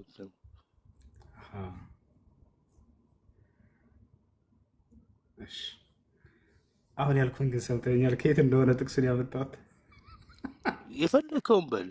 ብዙ እኮ እንትን የሚል ነገሮች እኮ አሉ እኮ። ግን የእግዚአብሔርን ቃል ካልተቀበልክ፣ አንተ ያለህን ቃል ካልተቀበልክ ጀነት አትገባም እኮ ማለት እኮ ነው በተዘዋዋሪ። ሌላ ምን አለው እኔ ነገር? እሱ ሳይሆን በጣም የገረመኝ ደግሞ እግዚአብሔር ምን አለ? እንደዛ እኮ ነው ማለት ነው። ልንገርህ፣ መጽሐፍ ሙዝደሊፋ ምዕራፍ 36 ቁጥር 52 ላይ ምን ይላል? ምን አይነት መጽሐፍ? እግዚአብሔር ምን አለ መሰለህ? እናንተም ኢትዮጵያውያን ደግሞ በሰይፌ ትገደላላችሁ አለ። ይሄን ጥቅስ አሁን የአምላክ ቃል ነው ብለህ ትቀበላለህ? ጭራሽ ኢትዮጵያውያን እናንተም ኢትዮጵያውያን ደግሞ በሰይፌ ትገደላላችሁ አለ እግዚአብሔር። በትንቢት መጽሐፉ ላይ ነው ይህን የተናገረው። ሊሆን ይችላል። የፈጣሪ ቃል የተሳሳተ አይደለም። የአምላክ ቃል የተሳሳተ አይሆንም። ምክንያት ብትለኝ ማለት ነው አምላክ አይሳሳትም። ብዙ እኮ ነገሮች እኮ ስንት አምላክ ነው የምታመልከው? አንድ አምላክ። የአንድ አምላክ ብዙ የለኝም፣ ግን እውቀት ብዙ የለኝም። ችግር የለውም አብሽር። የአንድ አምላክ ስለ አንተ ኃጢአት ሲል ሞቶልሃል? አዎ። እሺ፣ ከዛ ከሞተው አምላክ ውጭ ሌላ አምላክ የለም አይደል? ኖ፣ ቃሉ ነው የሞተው እኮ። ቃሉ ለአዳም ነው የሞተው። ለአዳም ነው፣ ለአዳም በቃ አዳምን ለምን እንትን ለማለት ነው የሞተው። ለአንተ ሳልሞተው ወይስ አንተ አንድ ጥያቄ ልጠይቅህ፣ አዳም እንዴት ነብይ ሊባል ይችላል በእናንተ? እኔም እኮ ብዙ ጥያቄ እኮ አለኝ እኮ። አዳም አንድ ሰው ነው፣ ነብይ የምትለው እንዴት ነው? ነቢያቶች የሚላኩ ለህዝቦች ነው። ማን አለ ብለው ነው ነብይ የምትለኝ? እሺ ጠይቅ አንተ። እሺ ጥያቄ እንደ እንትን እኮ ነው የምንጠያየቀው። አንተ ብቻ እኔ እኮ እውቀት የለኝም፣ ማርያምን ነው የምልህ። ግን እንደዚህ ለሁለት ሰው ለአቤልና ለቃቤል ነው ነብይ የሚባለው። አምላክ አላህ ሱብሓነሁ ወተዓላ ሰውን የሚነቅ። እሺ አብርሃምስ ገና ምን አይቶ ነው የሚሄደው ነብይ ለመሆን? ሁለት ሰው እንኳን አይሞላም እኮ። ውጣ ተብሎ ከቦታው ነው የሚለየው። በእናንተም በእኛም እኮ አዳምጠኛ ታዲያ። አምላክ አከብራለሁ ወንድሜ። አብሽር። ለአንድም ሰው እንኳን ቢሆን አምላክ አንድም ነብያትን ይልካል። ለአንድም ሰው ቢሆን እንደኛ አስተምህሮ እንደ እስልምና ሎጥ ሲያስተምር ጊዜ 2 ሴት ልጆች ብቻ ናቸው ያመኑለት ብለን እናምናለን። አየህ፣ 2 ሴት ልጆች ብቻ። እነዚያ ብቻ ቢሆኑ የሚሰሙት ግን አምላክ ነብይ አድርጎ ላከው ለህዝቦች። ስለዚህ አምላካችን አላህ ሱብሓነሁ ወተዓላ ለአንድ ግለሰብን ብቻ ቢሆን መላክ ይችላል፣ ይልክላቸዋል ነብያትን። ለምን ቃየልና ያኛው ወንድሙ አቤል ወይንም ቃቢልና ሀቤል እነሱ ባይኖሩም እንኳን ለሔዋን ብቻ ቢላክ ችግር የለውም። ለአንድም ሰው ብቻ ቢሆን አምላክ ያን ነብይ ለዚያ ለግለሰቡ ለአንዱ ብቻ ቢሆን ነብይ አድርገዋል። ምክንያቱም ያ ነብይ ምንም እንኳን አማኝ ቢሆን ከሃዲ ባይሆንም አምላኩን እንዴት አድርጎ ማምለክ እንዳለበት የአምልኮ ህግና ስርዓቶችን ሊያውቅ ይገባዋልና ያ ደግሞ ከአምላኩ ዘንድ በሚመጣ ግልጠት ካልሆነ በስተቀር በራሱ ሊያውቅ አይችልም። ስለዚህ ለዚህ ያለ ነብይ አምላክ ያናግረዋል። በዚህ መልኩ እኔን አምልከኝ ይለዋል። ከዚያ ያ ነብይ ይህን ህግና ስርዓት ተከትሎ ይሄዳል። ስለዚህ የመጀመሪያው ነብይ ማን ነው ሊደረግ የሚገባው? አምላክ ራሱን ያሳወቀው ለአዳም ነው። አምላክ አላህ ሲናገር ይሄን ወለቀድ አሂድና ኢላ አደመ ሚን ቀብል ይላል። ሙሐመድ ሆይ በእርግጥም ካንተ በፊት ወደ አዳም ኪዳኔን አውርጄለታለሁ እያለ ይናገራል። ነቢዩ ሙሐመድ ሰለላሁ ዐለይሂ ወሰለም ሲጠየቁ ሀል ካነ አደም ነቢይን ሲባሉ አዳም ነቢይ ነበርን ሲባሉ ነዓም ካነ ነቢይን ሙከለማ አሉ። አዎ ለዚያውም አላህ ቃል በቃል ያናገረው ነቢይ ነው አሉ። እንደኛ እንደ እስልምና አስተምህሮ አምላክ መገለጥ የጀመረው በቃሉ፣ ልብ በሉ፣ በማንነቱ አይደለም። በቃሉ ሲያናገራቸው የነበረው ከመጀመሪያው ሰው ይጀምራል፣ ከአዳም። ከዚያ ሙሴን አናግሮታል። ከዚያ ነቢዩ ሙሐመድ ሰለላሁ ዐለይሂ ወሰለም አናግራቸዋል። እነዚህም ያለማንም መካከለኛ ቃል በቃል ያናገራቸው ሲሄድ ጊዜ ለሁለት ዓላማ ነው። አንደኛ ዱዓ ሊያደርግ፣ ሁለተኛ ለመገሰጽ ነው። ነቢ ሰለላሁ ዐለይሂ ወሰለም አላ ኢኒ ኩንቱ ቀድ ነሃይቱኩም ዐን ዚያረት ልቁቡር አላ ፈዝሩሃ ፈኢነሃ ቱዘኪሩኩም አልአኺራ ነው። አዋጅ እኔ ቀብርን ከመዘየር ከልክያችሁ ነበር፣ አሁን ግን ፈቅጄላችኋለሁኝ፣ ሰይሩ ከፈለጋችሁ፣ እርሷ አኺራን ታስታውሳችኋለች እና አሉ። ስለዚህ አንደኛው ዓላማ ሊየተዐዘ ቢሂ በዚያ ሊመከርና ሊገሰጽ ነው። ሁለተኛው ዓላማ ምንድን ነው ደግሞ? ለዚያ ሰው ዱዓ ለማድረግ ነው። ለዚህ ማስረጃ ነቢ ሰለላሁ ዐለይሂ ወሰለም ሐዲስ ላይ ሲናገሩ በእርሳቸው ጊዜ አንድ ሰው ሞቶ ከተቀበረ በኋላ ምን አሉ? ሰሉ ለአኺኩም ተስቢት ፈኢነሁ ልአን ዩስአል አሉ። ለወንድማችሁ ዱዓ አድርጉለት እርሱ አሁን ይጠይቃልና ብለው ተናግረዋል። ዱዓ ለማድረግ ነው ሁለተኛው ዓላማ። وكذلك ليستغفر له وقد جاء في الحديث أن النبي صلى الله عليه وسلم قال استغفروا لأخيكم فإنه الآن يسأل عند ሰው በእርሳቸው ጊዜ በሞተ ጊዜ ልክ እንዲሁ ለዚህ ለሞተው ሰው ለወንድማችሁ ምህረትን ተማጸኑለት አሁን ይጠይቃልና ብለዋል። ለዚህ ዓላማ ከሆነ ችግር የለውም። ነገር ግን አላህ ስብሐነ ወተዓላ የካደ ከሆነ ለመመከር ብቻ እንጂ ዱዓና እስትግፋር ለማድረግ አይቻልም። በዚያ ለመገሰጽ ነው። እሺ ሌላኛው ጥያቄ አሁን ቤተሰቦቻችን ያው በእስልምና ሃይማኖት ውስጥ ሳይሆኑ ቀርተው ትላልቆች ናቸውና እንትን ይላሉ ማለት ዱዓ ያደርጉልካል፣ እንደዚህ ያድርግልክ ሲሉክ በእነሱ አምላክ ስም ነው የሚያደርጉልክ እና ብዙ ጊዜ አሚን የሚባለው ነገር በጣም ነው ውስጤን እንትን የሚለው አልፈልግም አሚን ማለት እና እሺ ብዬም ስል እንትን ይለኛል ማለት እነሱን የሆነ ንቄ ምናምን እንዳይመስላቸውም እንትን ላለው ግን ያለ ሀቅ ይበልጣልና አሚን ከአላህ ውጭ ሌላን አካል ተጣርቶ የሚለምንን ሰው አሚን ማለት አይቻልም፣ አይፈቅድም። ኦኬ እሺ ሌላኛው ጥያቄ ይቅርታ ጥያቄ ያበዛው ሌላኛው ጥያቄ ደግሞ እኛ በሙስሊሞች ማለት ነው አሁን ቡና ሲፈላ ሆን ተብሎ የሚደረግ ዱዓ አለ። ሆን ተብሎ ወይ ደግሞ ቡናው ይወርዳል፣ ከዛ ዕጣን እየተጨሰ ዱዓ የሚደረግ ዱዓ አለ እና እሱ ነገር እንዴት ነው? ሽርክ ነው ወይስ ሽርክ አይደለም የሚለውን ነገር በዱዓቸው ላይ ድንበር ማለፍ የለባቸውም እና ለዘወትር ያንን ማድረጉ ይሄ ከነብዩ ሰለላሁ ዐለይሂ ወሰለም አልተገኘም። አልፎ አልፎ ቢያደርጉ ችግር የለውም። ግን በዱዓቸው ላይ ሀያት ጀባ ምናምን የሚል ዱዓ ያደርጋሉ። እንግዲህ ጀባ ማለት ሰጥቻለሁ እንደማለት ነው። ሀያት ጀባ ህይወትን ሰጥቻለሁ እያሉ ነው እነዚህ ሰዎች። ስለዚህ እነሱ ህይወትን የሚሰጡ አይደለም፣ እነሱ ይህን ለአላህ ስብሐነ ወተዓላ ብቻ ነው እና በዱዓቸው ላይ ድንበር ማለፍ የለባቸውም። በዱዓ ላይ ድንበር ማለፍ ተከልክሏል። ይህን የሚያደርገው አምላክ አላህ ስብሐነ ወተዓላ ሆኖ ሳለ ህይወትን ሰጥቻለሁ፣ ገንዘብ ሰጥቻለሁ፣ እንትን ብያለሁ ማለት ሰውየው ይህንን ተገቢ አይደለም። ስለዚህ በዱዓው ላይ ድንበር እስካላለፉ ድረስ ችግር አይኖረውም። አልፎ አልፎ አንዱ ለሌላው ዱዓ ቢያደርግ። እሺ ጀዛከላሁ ኸይር። መርሐባ እሱ ሰላም አለይኩም። ወአለይኩም ሰላም። ሰላም ነው።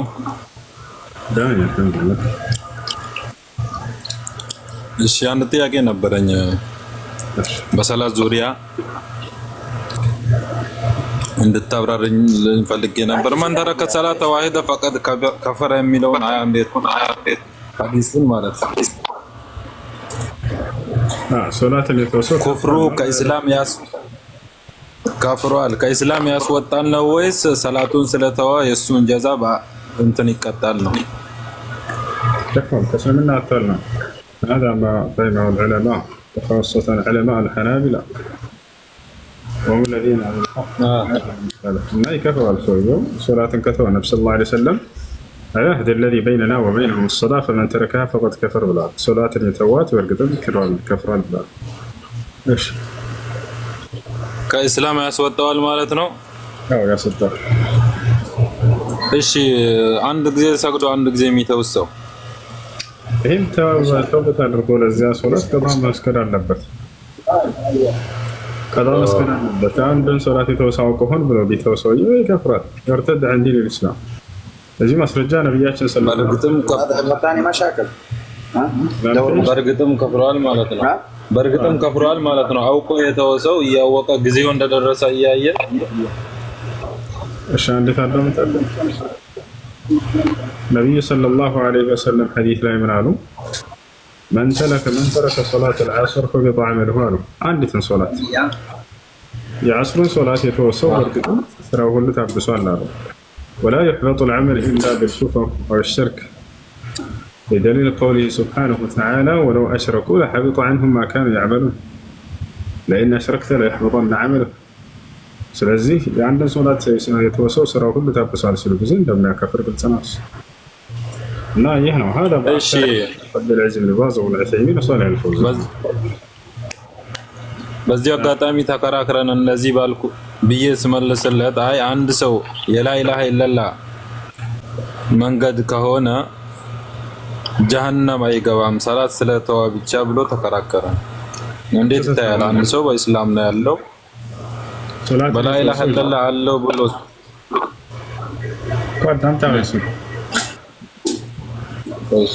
አንድ ሰው ሶላት ባይሰግድም ጀሃነም አይገባም ላኢላሃ ኢላላህ እስካለ ድረስ ያለ ተሳስቷል። አላህ ቃል በቃል በቁርአን ላይ ሶላትን የተወሰው ጀሃነም ይገባል ብሎ ተናግሯል። ሱረቱል ሙደሲር ላይ ምን አለ? ማ ሰለከኩም ፊ ሰቀር ቃሉ ለም ነኩ ሚነል ሙሰሊን። ጀሃነም ሰዎች ይጠየቃሉ። ሰቀር ጀሃነም ውስጥ እንድትገቡ የዳረጋቸው ምንድን ነው ሲባሉ ጊዜ ሶላት አንሰግድም ነበር ብለው ይመልሳሉ አለ። ስለዚህ ሶላት አለመስገዳቸው ጀሃነም እንዲገባ አድርጓቸዋል። አላህ ቃል በቃል ሶላትን የተወሰው ጀሃነም እንደሚገባ ተናግሯል በቁርአን ላይ። እሺ ሹክራን ጀዛከላህ ኸይራ። ሰላም አለይኩም ሰላም አለይኩም ወራህመቱላሂ ወበረካቱ። ወአለይኩም ሰላም ወራህመቱላሂ ወበረካቱ። ሰላም ነው አልሐምዱሊላህ።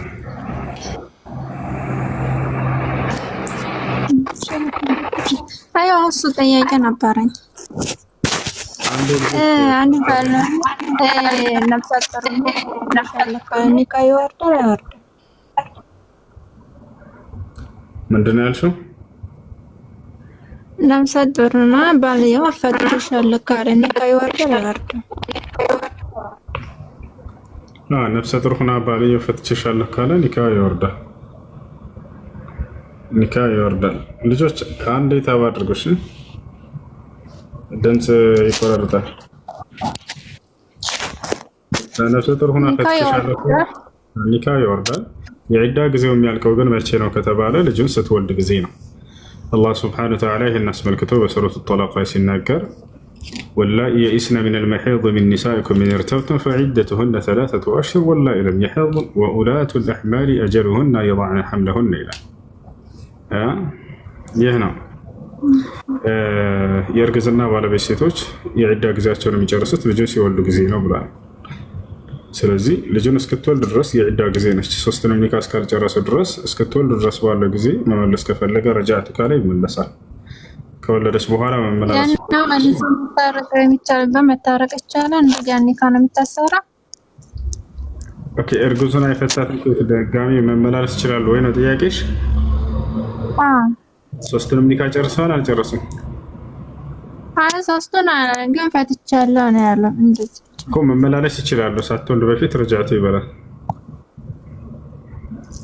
እሺ እሺ ጀዛኩምላ طيب فكر خلاص ሰላም አለይኩም። ወአለይኩም ሰላም ወራህመቱላህ። ሰላም ነው እሷችን አልሐምዱሊላህ አለን። እኔ አንድ ጥያቄ ነበረኝና እሺ እዚህ እኛ ጎረቤት አካባቢ የሆነ ቸርች አለና አንዳንድ ሰዎች መጥተው ይጠይቁናል። ወደዛ መጠቆም እንዴት ነው የሚታየው? እሺ መንገድም ማያውቁ ምናምን ይመጣሉ ሰፈር ላይ። እሺ በሰፈር አንድ ሰው መጣና አስካሪ መጠጥ የሚሸጥበት ቤት የት ነው ብሎ ጠየቀ። የዛኔ ታመለክተዋለህ? አትመለክ? አይ ታመለክተው? ለምን?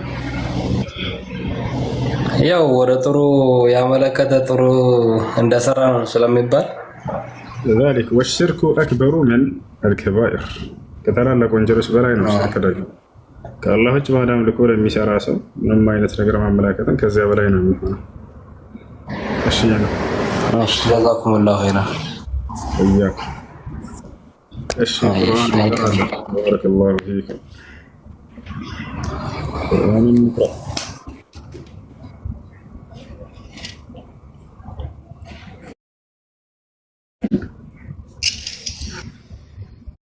أعوذ بالله من الشيطان الرجيم بسم الله الرحمن الرحيم ألف لام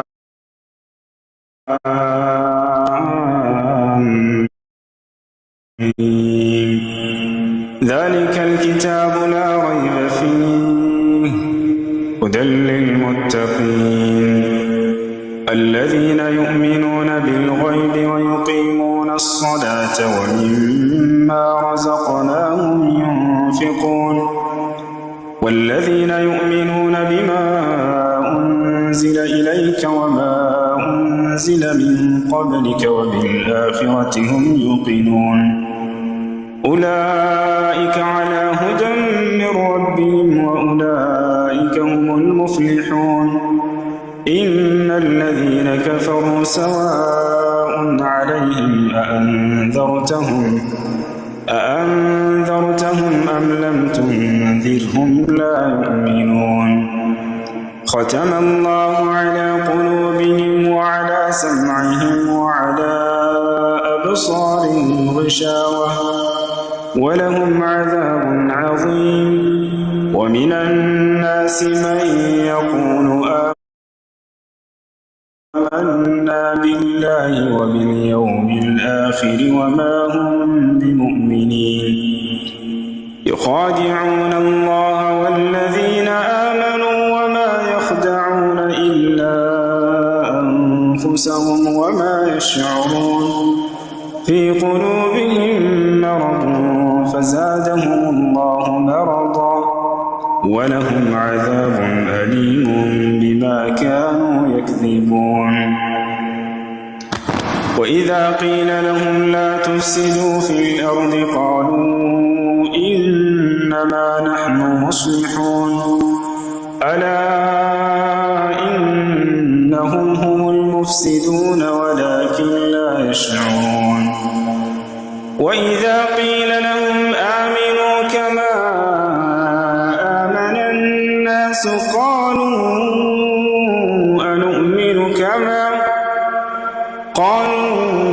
أنؤمن كما آمن السفهاء ألا إنهم هم السفهاء ولكن لا يعلمون وإذا لقوا الذين آمنوا قالوا آمنا وإذا خلوا إلى شياطينهم قالوا إنا معكم إنما نحن مستهزئون الله يستهزئ بهم ويمدهم في طغيانهم يعمهون أولئك الذين اشتروا الضلالة بالهدى فما ربحت تجارتهم وما كانوا مهتدين مثلهم كمثل الذي استوقد نارا فلما أضاءت ما حوله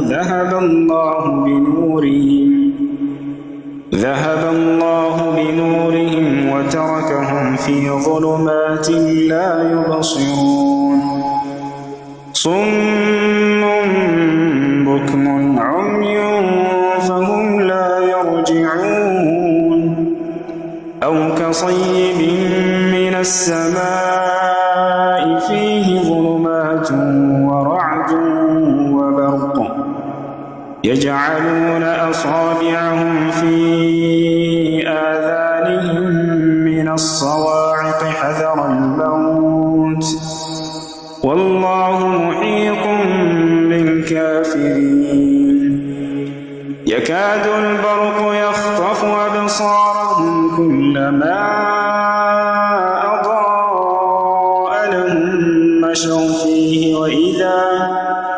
وإذا أظلم عليهم قاموا ولو شاء الله لذهب بسمعهم وأبصارهم إن الله على كل شيء قدير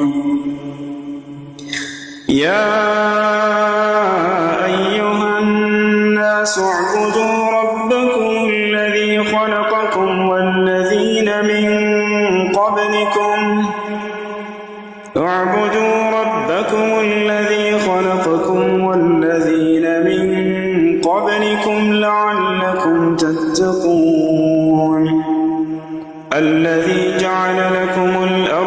فراشا والسماء بناء وأنزل من السماء ماء فأخرج به من الثمرات رزقا لكم فلا تجعلوا لله أندادا وأنتم تعلمون وإن كنتم في ريب مما نزلنا على عبدنا فأتوا بسورة من مثله وادعوا شهداءكم من دون الله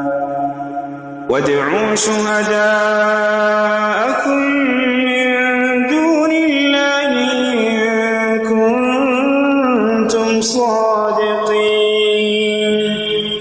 فإن لم تفعلوا ولن تفعلوا فاتقوا النار التي وقودها الناس والحجارة أعدت للكافرين وبشر الذين آمنوا وعملوا الصالحات أن لهم جنات تجري من تحتها الأنهار كلما رزقوا منها من ثمرة رزقا قالوا هذا الذي رزقنا من قبل وأتوا به متشابها ولهم فيها أزواج مطهرة وهم فيها خالدون إن الله لا يستحيي أن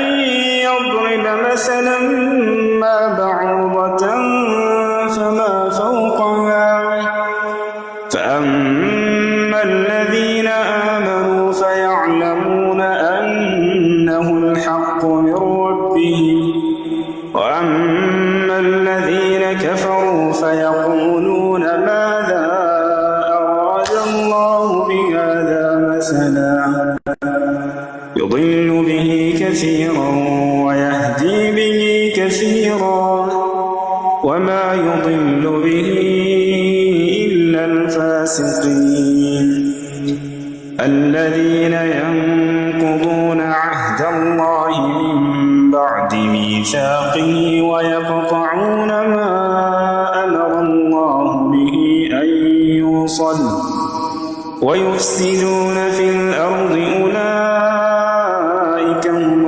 الخاسرون كيف تكفرون بالله وكنتم أمواتا فأحياكم ثم يميتكم ثم يحييكم ثم إليه ترجعون هو الذي خلق لكم ما في الأرض جميعا ثم استوى إلى السماء فسواهن 7 سماوات وهو بكل شيء عليم وإذ قال ربك للملائكة إني جاعل في الأرض خليفة قالوا أتجعل فيها من يفسد فيها ويسفك الدماء ونحن نسبح بحمدك ونقدس لك قال إني أعلم ما لا تعلمون وعلم آدم الأسماء كلها ثم عرضهم على الملائكة فقال أنبئوني بأسماء هؤلاء إن كنتم صادقين قالوا سبحانك لا علم لنا إلا ما علمتنا إنك أنت العليم الحكيم. قال يا آدم أنبئهم بأسمائهم فلما أنبأهم بأسمائهم قال ألم أقل لكم إني أعلم غيب السماوات والأرض وأعلم ما تبدون وما كنتم تكتمون. وإذ قلنا للملائكة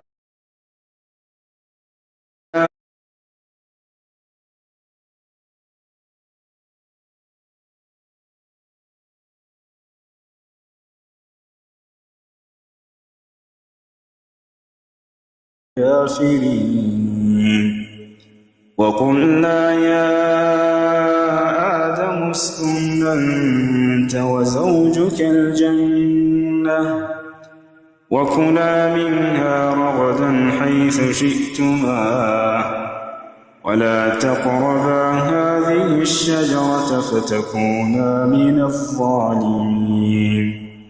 فأزلهما الشيطان عنها فأخرجهما مما كانا فيه وقلنا اهبطوا بعضكم لبعض عدو ولكم في الأرض مستقر ومتاع إلى حين.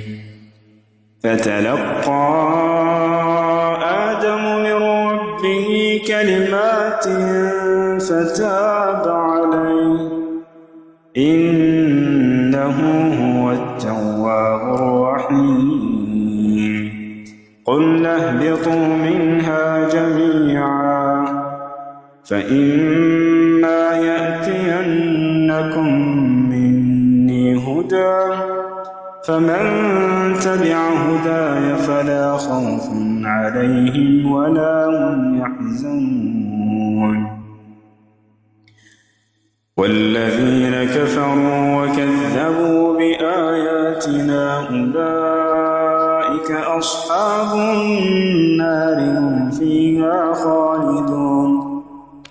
يا بني إسرائيل اذكروا نعمتي التي أنعمت عليكم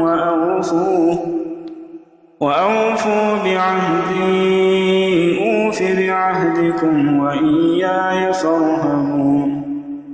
وآمنوا بما أنزلت مصدقا لما معكم ولا تكونوا أول كافر به ولا تشتروا بآياتي ثمنا قليلا وإياي فاتقون.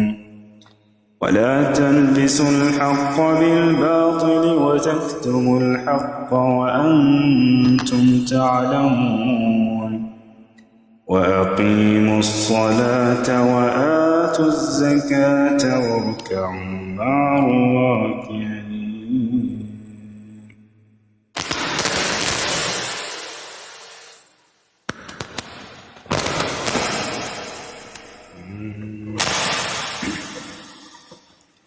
بسم الله الرحمن الرحيم. كافها يا عين صاد. ذكر رحمة ربك عبده زكريا إذ نادى ربه نداء خفيا قال رب إني وهن العظم مني واشتعل الرأس شيبا ولم أكن بدعائك رب شقيا. وإني خفت الموالي من ورائي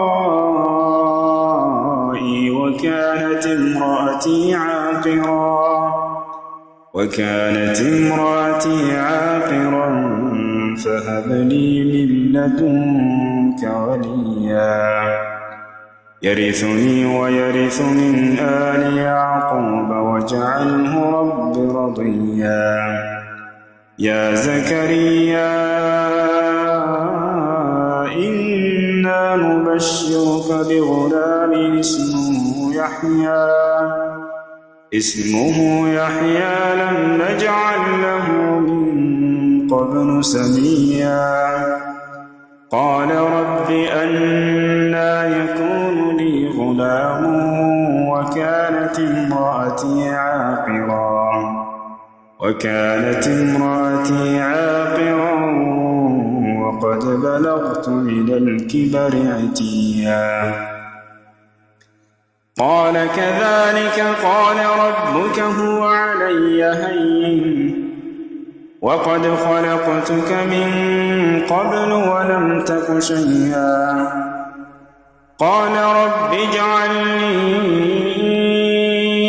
آية قال آيتك ألا تكلم الناس 3 ليال سويا فخرج على قومه من المحراب فأوحى إليهم أن سبحوا بكرة وعشيا يا يحيى خذ الكتاب بقوة وآتيناه الحكم صبيا وحنانا من لدنا وزكاة وكان تقيا وبرا بوالديه ولم يكن جبارا عصيا وسلام عليه يوم ولد ويوم يموت ويوم يبعث حيا واذكر في الكتاب مريم إذ انتبذت من أهلها مكانا شرقيا فاتخذت من دونهم حجابا فأرسلنا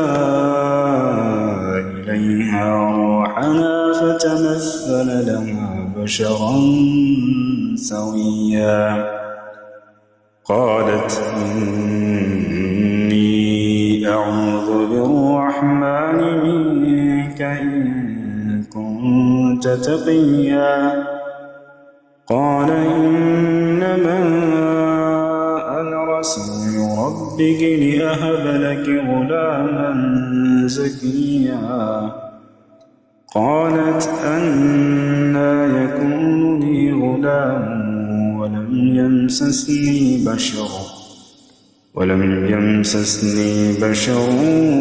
ولم أك بغيا قال كذلك قال ربك هو علي هين ولنجعله آية للناس ورحمة منا وكان أمرا مقضيا فحملته فانتبذت به مكانا قصيا فأجاءها المخاض إلى جذع النخلة قالت يا ليتني مت قبل هذا وكنت نسيا منسيا فناداها من تحتها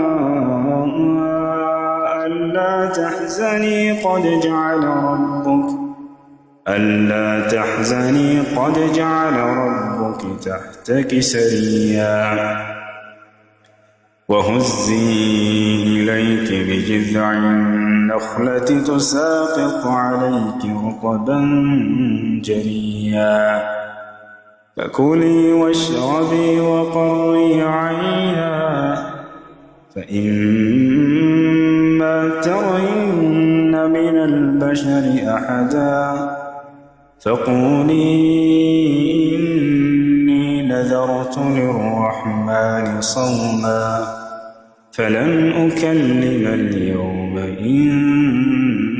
إنسيا فأتت به قومها تحمله قالوا يا مريم لقد جئت شيئا فريا يا أخت هارون ما كان أبوك امرأ سوء وما كانت أمك بغيا فأشارت إليه قالوا كيف نكلم من كان في المهد صبيا قال إني عبد الله آتاني الكتاب وجعلني نبيا وجعلني مباركا أينما كنت وأوصاني بالصلاة والزكاة ما دمت حيا وبرا بوالدتي ولم يجعلني جبارا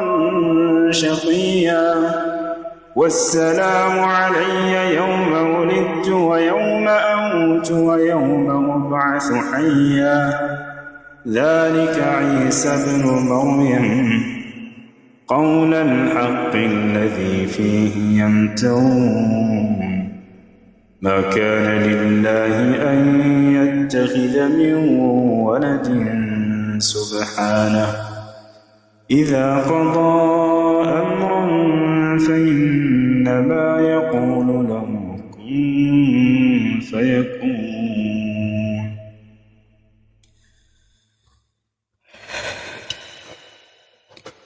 وإن الله ربي وربكم فاعبدوه هذا صراط مستقيم فاختلف الأحزاب من بينهم فويل للذين كفروا من مشهد يوم عظيم أسمع بهم وأبصر يوم يأتوننا لكن الظالمون اليوم في ضلال مبين وأنذرهم يوم الحسرة إذ قضي الأمر وهم في غفلة وهم لا يؤمنون إنا نحن نرث الأرض ومن عليها وإلينا يرجعون واذكر في الكتاب إبراهيم إنه كان صديقا نبيا إذ قال لأبيه يا أبت لم تعبد ما لا يسمع ولا يبصر ولا يغني عنك شيئا يا أبت إني قد جاءني من العلم ما لم يأتك فاتبعني أهدك صراطا سويا يا أبت لا تعبد الشيطان إن الشيطان كان للرحمن عصيا يا أبت إني أخاف أن يمسك عذاب من الرحمن فتكون للشيطان وليا قال أراغب أنت عن آلهتي يا إبراهيم لئن لم تنته لأرجمنك واهجرني مليا قال سلام عليك سأستغفر لك ربي إنه كان بي حفيا وأعتزلكم وما تدعون من دون الله وأدعو ربي عسى ألا أكون بدعاء ربي شقيا فلما اعتزلهم وما يعبدون من دون الله وهبنا له إسحاق ويعقوب وكلا جعلنا نبيا ووهبنا لهم من رحمتنا وجعلنا لهم لسان صدق عليا واذكر في الكتاب موسى إنه كان مخلصا وكان رسولا نبيا وناديناه من جانب الطور الأيمن وقربناه نجيا ووهبنا له من رحمتنا أخاه هارون نبيا واذكر في الكتاب إسماعيل إنه كان صادق الوعد وكان رسولا نبيا وكان يأمر أهله بالصلاة والزكاة وكان عند ربه مرضيا واذكر في الكتاب إدريس إنه كان صديقا نبيا ورفعناه مكانا عليا أولئك الذين أنعم الله عليهم من النبيين من ذرية آدم وممن حملنا مع نوح ومن ذرية إبراهيم وإسرائيل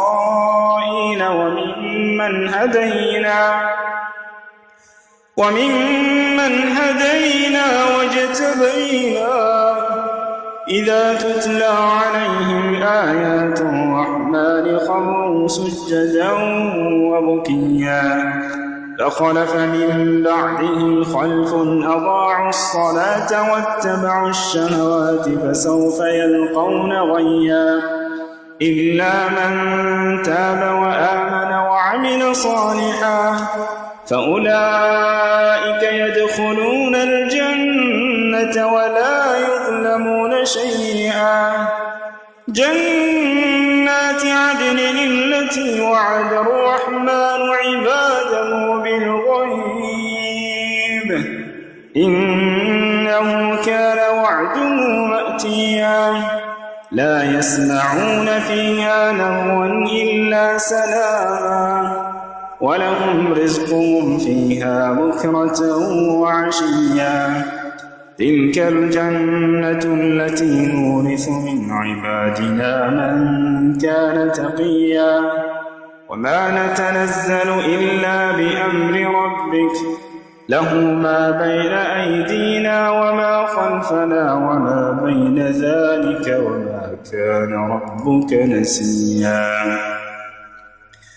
رب السماوات والأرض وما بينهما فاعبده واصطبر لعبادته هل تعلم له سميا ويقول الإنسان وإذا ما مت لسوف أخرج حيا أولا يذكر الإنسان أنا خلقناه من قبل ولم يك شيئا فوربك لنحشرنهم والشياطين ثم لنحضرنهم حول جهنم جثيا ثم لننزعن من كل شيعة أيهم أشد على الرحمن عتيا ثم لنحن أعلم بالذين هم أولى بها صليا وإن منكم إلا واردها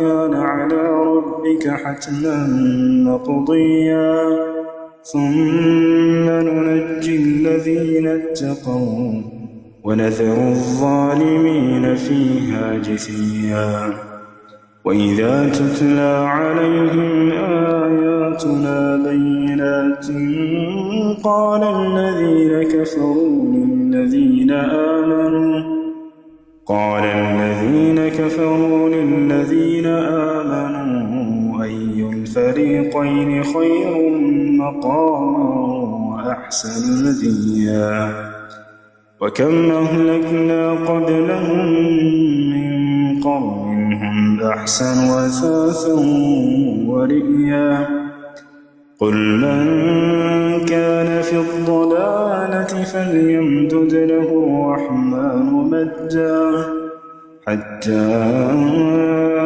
إذا رأوا ما يوعدون إما العذاب وإما الساعة فسيعلمون من هو شر مكانا وأضعف جندا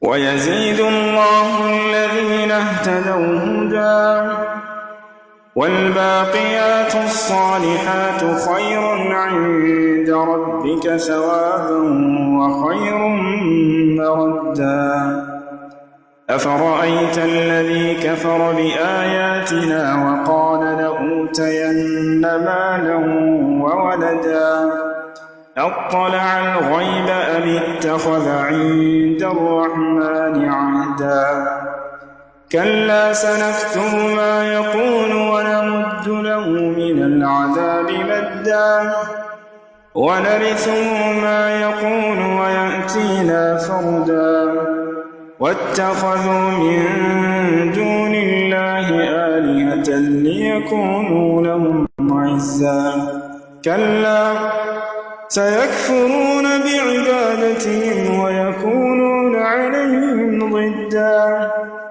ألم تر أنا أرسلنا الشياطين على الكافرين تؤزهم أزا فلا تعجل عليهم إنما نعد لهم عدا يوم نحشر المتقين إلى الرحمن وفدا ونسوق المجرمين إلى جهنم وردا لا يملكون الشفاعة إلا من اتخذ عند الرحمن عهدا وقالوا اتخذ الرحمن ولدا لقد جئتم شيئا إدا تكاد السماوات يتفطرن منه وتنشق الأرض وتخر الجبال هدا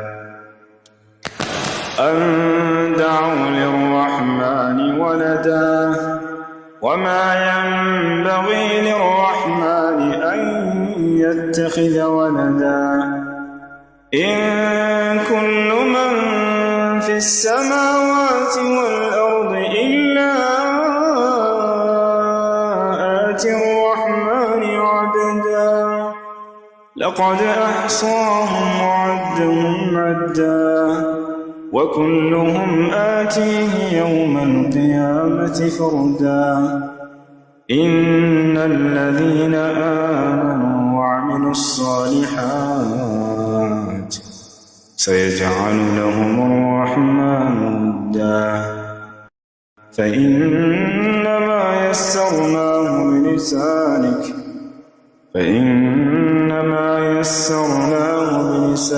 لتبشر به المتقين وتنذر به قوما لدا وكم أهلكنا قبلهم من قرن هل تحس منهم من أحد أو تسمع لهم ركزا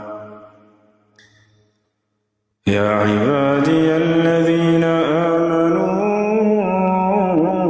إن أرضي واسعة فإياي فاعبدون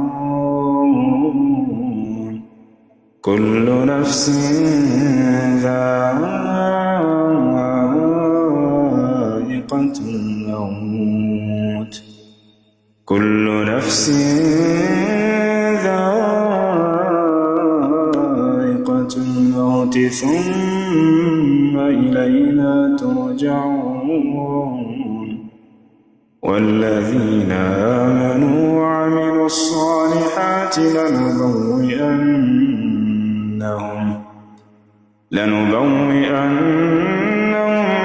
من الجنة غرفا تجري من تحتها الأنهار نعم أجر العاملين الذين صبروا وعلى ربهم يتوكلون وكأين من دابة لا تحمل رزقها الله يرزقها وإياكم وهو السميع العليم.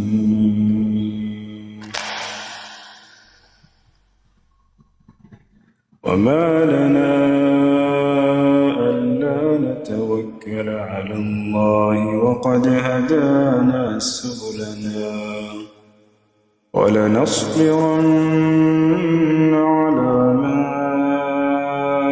آذيتمونا وعلى الله فليتوكل المتوكلون.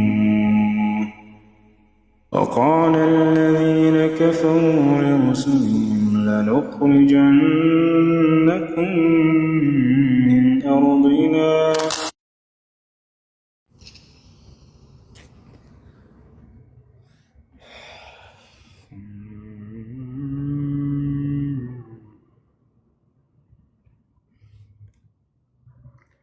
وما لنا ألا نتوكل على الله قد هدانا السلام عليكم أصو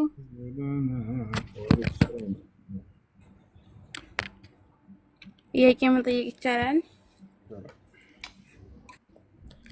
እሺ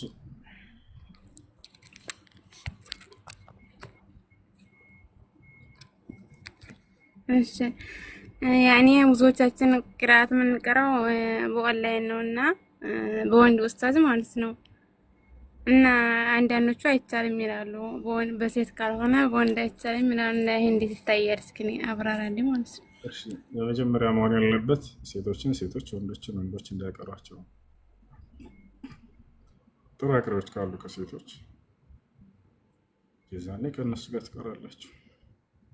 ነገር ግን ከሴቶች ጥሩ አቅር ከሌለ ወንድ ከሆነ ያለው የዛኔ በመስፈርት ከግርዶሽ በስተጀርባ ሆኖ ወይንም ለብቻቸው እናንተን ሴቶችን ለሴቶች ብቻ ግሩፕ ከፍቶላቸው ለወንዶች ለብቻቸው ግሩፕ ከፍቶላቸው ወንዶችን ከሴቶች ሳያቀላቅል የዛኔ ከፊትና ተጠብቀው በዚህ መልኩ ያቀራቸዋል።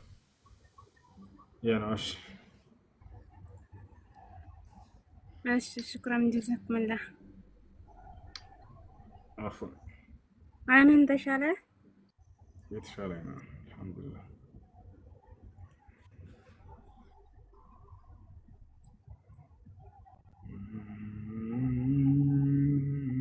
السلام عليكم. عليكم السلام ورحمة الله وبركاته. ሰላም ወንድም እንዴት ነህ? ደህና ነህ? ደህና አልሐምዱሊላህ። እኔ የምኖረው ዱባይ ነው ማለት ነው። እኔም እንደዛ እና እንትን የደላላ ተስማምተህ ስራ ከከተትክ በኋላ ያኔ ከተስማሙ በኋላ ብር ብበላ ሐራም ይሆንብኛል? ምን አልሽኝ? እንትን አሁን ስራ ምናምን ሲመጣ እዚህ ዱባይ ማለት ነው ከምን የሚበላ ብር አለ ስራ ካስገባህ በኋላ ከሰዎች ማለት ተስማምተሽ ነው ስራ እንዲያስገቡሽ ወይንስ ሳትስማሚ እየበሉሽ? ላ እኔ ማለት ስራ አምጥቼ አሁን ተስማምተው ስራ ስናስገባቸው 200 ብር ሊሰጡ ይስማማሉ። ከነሱ መብላት እንዴት ነው? ሐራም ነው ሐላል ነው? አልበላሻቸውም እኮ ደልለሽ ላ ብበላ ማለት ብበላ ስራ አስገብቼ ሲሰጡኝ ተስማምተው ነው የሚሰጡኝ ማለት ነው። እንዴት ይታያል በእስላም? እኮ መብላትም ትችያለሽ መጠጣትም ትችያለሽ ጁስ ወደ ጁስ መቀየር ትችያለሽ። አንቺ አብር ሐቅሽ ነው ገብቶሻል አይደለ? እና መብላት ትችያለሽ እሱን መጠጣትም ትችያለሽ በሱ እንደተመቸሽ ዋ ብትንበይ። እሺ ሁለተኛ ጥያቄ ደግሞ ነበረኝ ከስታገ እንትን ልጅ ወልጄ እንትን መንቶች ወልጄ አንደኛው ጠፍቷል። ለሱ ሐቂቃ ማደረግ ይቻላል ማለት ከተወለደ በኋላ ነው የጠፋው። የሞቶ ነው ጠፋምቴ ወይስ? አዎ ሙቶ ማለት ነው ሙቶ ነው። አዎ አይጠፋ ስተኔ ተዛው ሆስፒታል ውስጥ ተሰርቀሽ ነው መስሎኝ ነበር። አይደለም ሙቶ ነው። እሺ አዎ ለና ሐቂቃ ማድረግ ለሁለቱም ይቻላል። ለሁለቱም ሐቂቃ አድርግላቸው። አንድ ህፃን ልጅ በአራት ወር ጽንስ ጊዜ ከዛን ጊዜ ጀምሮ ነው ነፍስ የሚዘራበት። ከዚያ በኋላ ቢወርድ ወይንም ቢወለድ በየትኛው ጊዜ ወይንም ተወልዶ ቢሞት ሐቂቃ ይወጣለታል። ያኔ አላወኩም፣ በሰዓቱ አላወጣሁም። እሱ ሙቷል ብዬ ለሴቷ ለመንታይቱ ለለኛይቱ ነበር ነው ያወጣሁት ማለት ነው። አሁን ትችላለሽ ማውጣት ለሱ ይቻላል። ጊዜው ቢረዝም ችግር የለውም። ያ ጊዜው የፈለገው ቢረዝም ችግር የለውም። ከወለድሽው ለምሳሌ የዛሬ 1000 ዓመት በፊት ቢሆንም አሁን ላይ ማውጣት ትችላለሽ። እሺ እሺ፣ ሽክራን ጀዛከላህ ኸይር። ወያኩ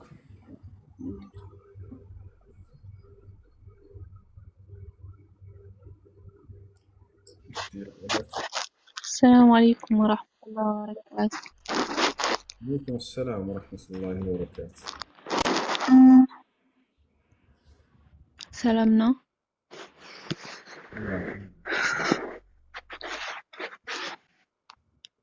እኔ አንድ ጥያቄ አለኝ። ጥያቄ ግን ያኔ ወሳኝ ጥያቄ ነው። ግን ያላችሁ ደግሞ ሪካርድ እንዳታደርጉ አደራ። ወሳኝ ጥያቄ ደግሞ እናቴን ያማታል፣ በጣም ያማታልና ሩቅያ ቤት እንደዚህ ሲቀራባት በተደጋጋሚ ያንኑ አንድ ሰው ነው የምታነሳውና ሲህር እንደተደረገባት ምናምን ትናገራለች። መጨረሻ ላይ ግን ያኔ ለቀቁ ብሏል። ግን ሴትዮይቱ ደግሞ የምታቆም ሰው አይደለችም። ለወደፊትም ያኔ ለወንድሞችም ያኔ ሌላ ነገር እንደምታመጣ ሁላችንም እናውቃለንና በዛ ምክንያት ያኔ ምን ማድረግ ነው ያለብን? ያኔ ከሷ ለመራቅ ማለት ነው። ያኔ ካላህ ግን እንዲያጋጨን አንፈልግም ማለት ነው። ምን ያክል እርግጠኛ ናችሁ? ጂኖ ስለተናገረ ብላችሁ የምታምኑ ሰዎች ያው ሰዎችን እንዳትበድሉ። ጅኑ ውሸታም ነው፣ ቀጣፊ ነው። በጣም 90% የሚሆነው ጅን በሰው ልጅ ላይ የሚገቡ ውሸታሞች ናቸው። ያን ሰምታችሁ ባካችሁ ከዘመዶቻቸው ጋር ከጎረቤት ጋር አትጣሉ። ጅኑ ፋሲቅ ነው። ወአኽባሩ الفساق لا تقبل إلا بعد بينة لقوله سبحانه وتعالى يا أيها الذين آمنوا إن جاءكم فاسق بنبأ فتبينوا። ስለዚህ ያ ጅን የተናገረውን ይዛችሁ በተደጋጋሚ ስሟን ስለጠራ እሷ ነች ማለት አይደለም፣ የሆነ መረጃ ሳታገኙ እና ያ ነው አስቀሩባት። እሷ ላይ ሲሕሩ እንዲወገድ በቻላቸው አቅም ይጣሩላችሁ የሚቀራው ሰው።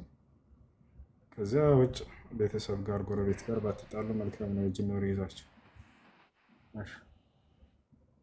ቁርአን እኮ እየተቀራባት ነው። ግን ያኔ እኛ ጠማንሳት አንፈልግም በዚህ የተነሳና ግን ደግሞ ለወደፊት እሷም ደግሞ ያኔ አታርፍም በማለት ያኔ እኛም ስለምናውቃት ነው ሴትዮና አታርፍም አሁንም በማለት ያኔ እንዴት አድርገን ተዛ ነገር ማስወገድ አለብን ነው። እኛ በጠብ አይደለም። እሺ እናንተ ያ ነገር ሊሆን ይችላል ብላችሁ ካሰባችሁ ከዚህ በፊት የምታውቁ ከሆነ በዚህ ነገር እሷን በተጨባጭ ወደ ጠንቋይ ቤት ወደ ድግምተኛ ቤት እንደምትሄድ እርግጠኛ ከሆናችሁ ከዛ ቦታ መራቅ አይዋ በዚህኛ እርግጠኛ ነን። ምክንያቱም በፊት የምናውቃለንና ግን ይሄን ነገርኛ አላነሳንም። ግን አሁን ላይ ደግሞ በህይወት ላይ መጣብን። በዛ የተነሳ ነው አሁን እንዴት መራቅ አለብን። ግን እኛ ከአላህ እንዳያጣላ ደግሞ መጠየቅ አለብን ብለን ነው እንትን ያለው ማለት ነው እኮ። እንዴት መራቅ አለብን የሚለው ወይ ቤቱን ሽጣቸው ሊሆን ይችላል። እንዴት መራቅ እንዳለባችሁ እናንተ አመቻችሁ ያተሻል። ስለዚህ ከዚያ ቦታ ላይ በጥንት ሴት የምትታወቅ ከሆነች ሌላ ቦታ ቀይራችሁ በዚያ መኖር ሌላ ቦታ ላይ ያ ቴዎድሮስ السلام عليكم. ቴዎድሮስ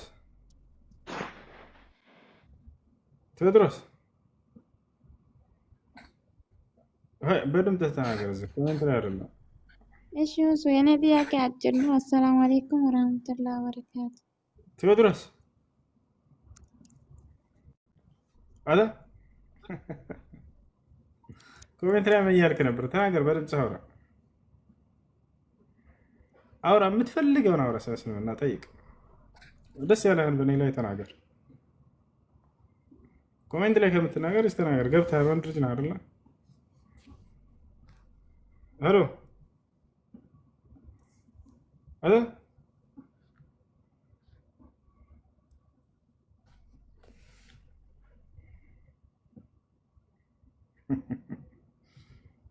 እሺ ጥያቄ አለ ጠይቅ። እሺ አሰላሙ አለይኩም ወራህመቱላሂ ወበረካቱ። የኮሜንት አርበኛ ነው። ኮሜንት ላይ መጻፍ ይችላል። ወአለይኩም ሰላም ወራህመቱላሂ ወበረካቱ። ብዙ ሳልጨርስ አታስወርደኝ በኋላ ያኔ ደሮሪ የሆነ ነገር ነውና መልስልኝ ማለት ነው። እና ጥያቄ ወንድሜ የሆነች ልጅ ሊያገባ ነበር ማለት ነው። ያኔ እሱም ዳይ ነውም ያቀረም ነው። ግን አሁን ያቺም ልጅ በዲኗ ጠንካራ ናትና እሱ ሊያገባ ሲሆን አሁን ቤተሰቡ ኒካ አታስርም የራሴ ጎሳ ካልሆነች፣ እሱ ደግሞ ያኔ እስላም እስከሆነች ድረስ እኔ ዲኗን ብቻ ነው የወደድኩት ብሎ አሁን ላይ በጣም ተሰባጅቶ ስላለ እስቲ ጠይቅና ንገረኝ። እኔ ብቻዬን ኒካ ማሰር እችላለሁ ወይ? ይችላል። ያኔ ጎሳ የሚባል ነገር አለ ወይ? በቃ በላ ኢላሀ ኢለላህ ከሆነ ሰለምቴ የሚባል ነገር፣ ሰለምቴ ማለት ምን ማለት ነው? ሰለምቴ ማለት ጀግኖች ናቸው። በሙስሊምና ላይ ካደገው በላይ የሚበልጡ ጠንካራ የሆኑ የሙስሊም አካሎች ናቸው። ለምሳሌ መጀመሪያዎቹ ሰለምቴዎች የነብዩ ሰለላሁ ዐለይሂ ወሰለም ሰሃቦች ናቸው። በእነዚያ አማካኝነት እስከዛሬ ድረስ የቆየባቸው ሰለምቴ ማለት ነው። ከሰለሙ በኋላ ለዲናቸው ከማንም በላይ ጠንክረው እየሰሩ ያለ የሙስሊም ሰለምቴዎች ናቸው። እሺ የጌታ ሰው ጸጋና ሰላም ይብዛሎት። እንዴት ኖት?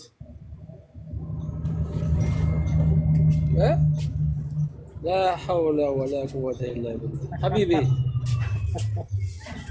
ነገሩ የጌታ የሚባለው ቃል ግን ሆቴል አልፌ ነበር ሐቢቢ። ሰላም አለይኩም። ወአለይኩም ሰላም። እንዴት ነህ? እኔ እኮ ክውር ያልኩት እኮ እቺ ኮፍያ በቃ እንደው ባዳዴ እንደዚህ ላድርጋት እኮ እያልኩ እኮ ነው። እዚህ ሀገር ላይ ትንሽ ሀርድ ነው ሐቢቢ። እኔ ወላሂ ቁርአን ስቀራ በበሰጠ እድለኛ ነው እኮ አንተ ቁርአን ስቀራ ብገባ ኖሮ ነበር ደስ ቢለኝ። መመሰጥ ነው ፈልገው በቁርአን እና ቁርአን ቢገርም ነገር ያው ለአንተ አይነገርም።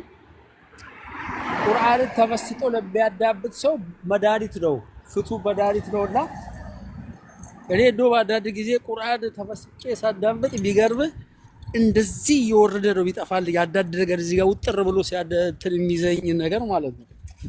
እና ቁርአን ላይ ሰዎች እንትኑን ብቻ ሳይሆን የቀልብን ራሱ ባረጋጋቱ ብቻ ሰው ለብዙ ነገር መድኃኒት ነው ቁርአን።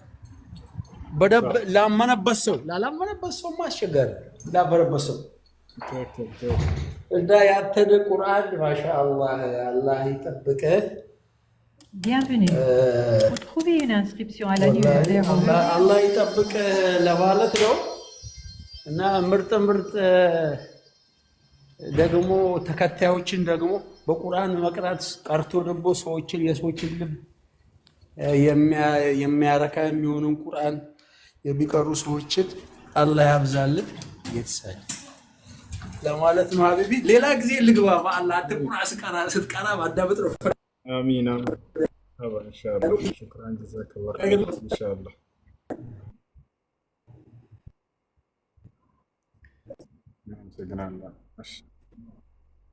እና ማግባት ይችላል። እሺ ሰው በዘሩ ዘር መስፈርት አይደለም ኒካ ለማሰር። ከየትኛውም ዘር ብትሆን ችግር የለውም። እሷ ቤተሰብ በዚህ ነገር መከልከል አይችልም፣ ወይም ይሄንን የመከልከያ ሰበብ ሊያደርግ አይችልም። እና ከየትኛውም ሀገር ትሆን ማግባት ይችላል። ከየትኛውም ዘር ትሆን ማግባት ይችላል። ዲን እና አኽላቅ እስካላት ድረስ በዲኗ ያማረላት እና አኽላቋ ውዙ ወላሂ ብርድ ገጠመኝ ታውቃለህ። ቤቴ ስገባ ይኸውልህ እንደዚህ ኢና ሊላሂ ወኢና ኢለይሂ ራጂዑን ለጥፎብኝ የሄዱት እንዲሁ ተመልከት። አየህ ምን ለጥፎብህ ነው? አየሁ ነገር ቤቴ ላይ ለጥፎ እንዴት እንደደነገጥኩ አውዝ ቢላሂ ይሽታረኝ። አየሁ ማን ይወጣው? ሱብሃንአላህ ትኑ እዚህ ምናምናቸውን ያመልካሉ የሃለዊ ምናምን የሚሉት ነገር አለ። አላሁ ሙስተዓን ተመልከት። ይኸውልህ ሰው አላህን እንደማመን በዚህ ምናምን ያምናል። እንዴት አሁን ስመጣ በቃ ቀድሜ ኢንፎርሜሽኑን ባላቅ ኖሮ ማለት ነው ደነግጥ ነበር። ሰይጣን አምላኪዎች ናቸው። ተመልከት፣ የሸይጣን እኮ ጥፍር እኮ ነው ራሱ። ሱብሃንአላህ። አየው እንዲህ አይነትም አለ። አያቸው አይደል? ሰይጣን ሱብሃንአላህ። አላህ ይጠብቀን። ወላሂ ያስፈራል። አሁን ለዚህ ምናምን ነገር ለጥፎ ምን ፈልጎ መሰለ? አይ ዶንት ቲንክ ምናልባት ገንዘብ ፈልጎ ነው። በቃ ለዚህ አሁን እንደዚህ ይለጥፋሉ። መጣና አምጣና ገንዘብ አምጣ ነው።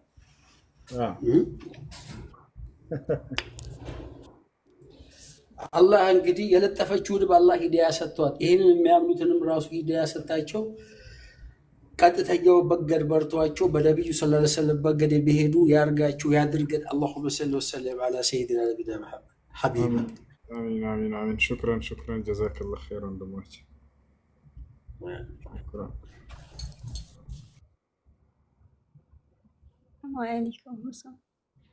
ወአለይኩም ሰላም ወረሕመቱላሂ ወበረካቱ።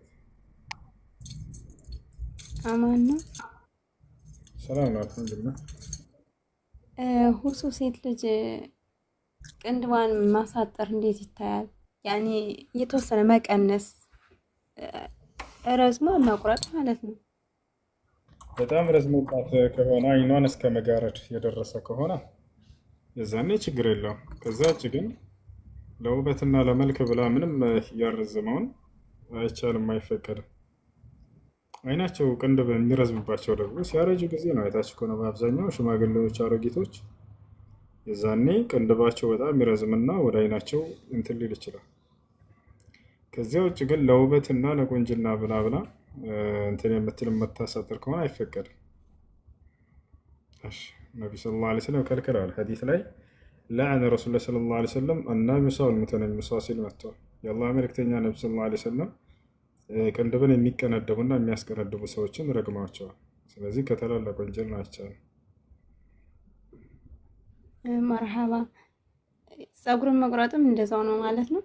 ፀጉር መቁረጥ ልክ እንዲሁ በጣም ከረዘመና ለማንከባከብ ጊዜ የሚወስድባት ከሆነ የዛኔ ወይንም ደግሞ ለመንከባከብ አቅሙ የሌላት ከሆነች ልጅቱ ፀጉሯ በጣም በዝቶ የምትንከባከብበት አቅም ከሌላት የዛኔ በጣም ረዝሞ ካስቸገራቸው ጫፉን ቢቆርጡ ትንሽ ችግር የለውም። የነቢዩ ሰለላሁ ዐለይሂ ወሰለም ሚስቶች ከነቢ ሰለላሁ ዐለይሂ ወሰለም ህልፈት በኋላ ፀጉራቸውን ቀንሰዋል። የተወሰነች ጫፏን በጣም ረዝሞ ሲያስቸግራቸው ለዒባዳ ያዘናጋቸው ስለነበር በጣም ከረዘመ ለመንከባከብ የሚያስቸግር ከሆነ የዛኔ ጫፉ ትንሽ ቢቀንስ ችግር የለውም።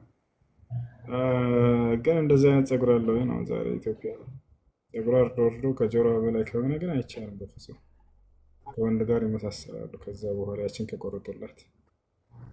እሺ መርሐባ። የመጨረሻ ጥያቄ፣ እስኪ የባል ሀቅ ንገረኝ የተወሰነ። የባል ሀቅ ባል በመልካም ሲያዛት ጊዜ ልትታዘዘው ይገባል። በመጥፎ ሲከለክላት ጊዜ ልትከለክላት።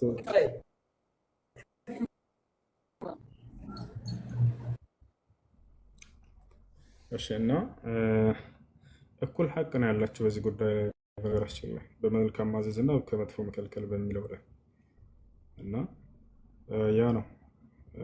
ሚስትም በመልካም ታዘዋለች፣ በመልካም ያዘታል። እሱ መጥፎ ሲሰራ ትከለክለዋለች፣ መጥፎ ስትሰራ ይከለክላታል።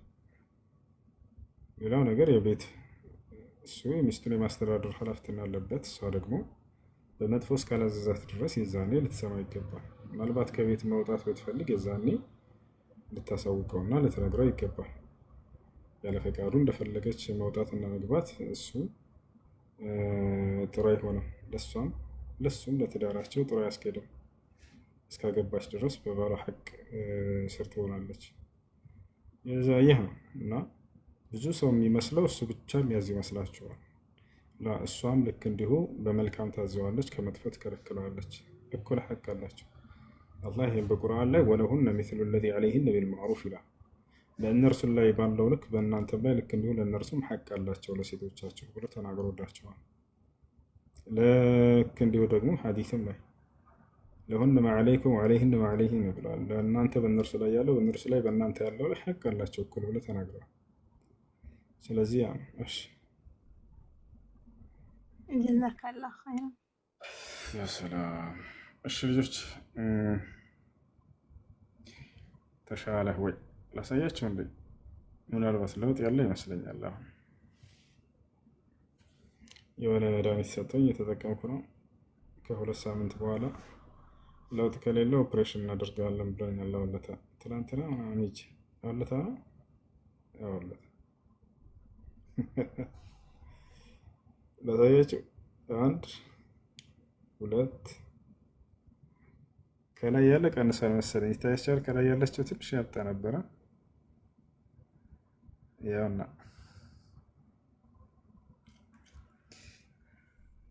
ወላሂ ግን እየቀነሰ ነው አይደለ? እስኪ ወደ ጎን ላሳያችሁ። እየቀነሰ ነው።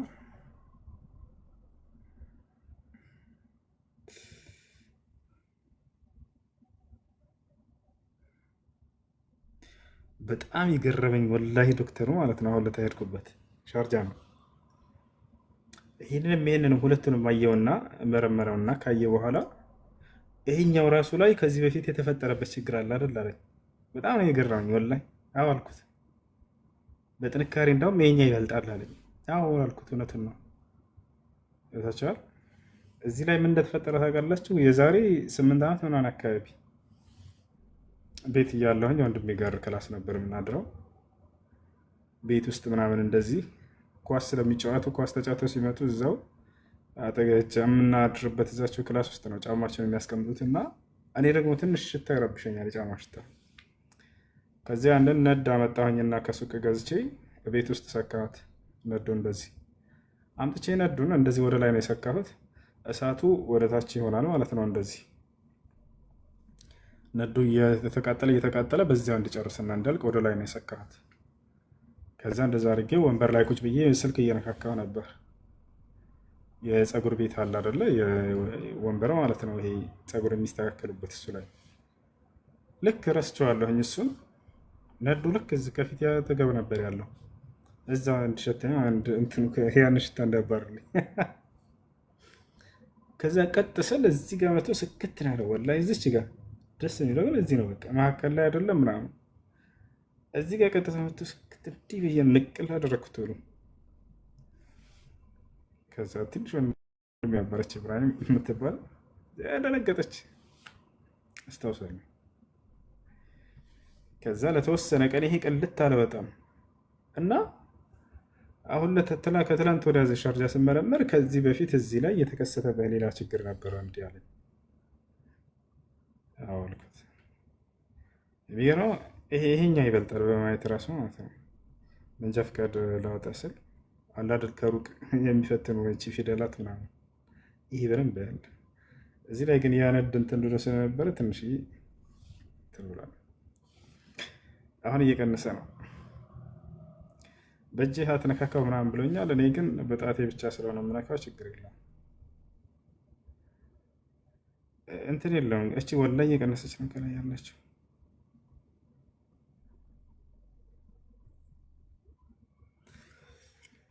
የሰላም እሺ። ከዚያስ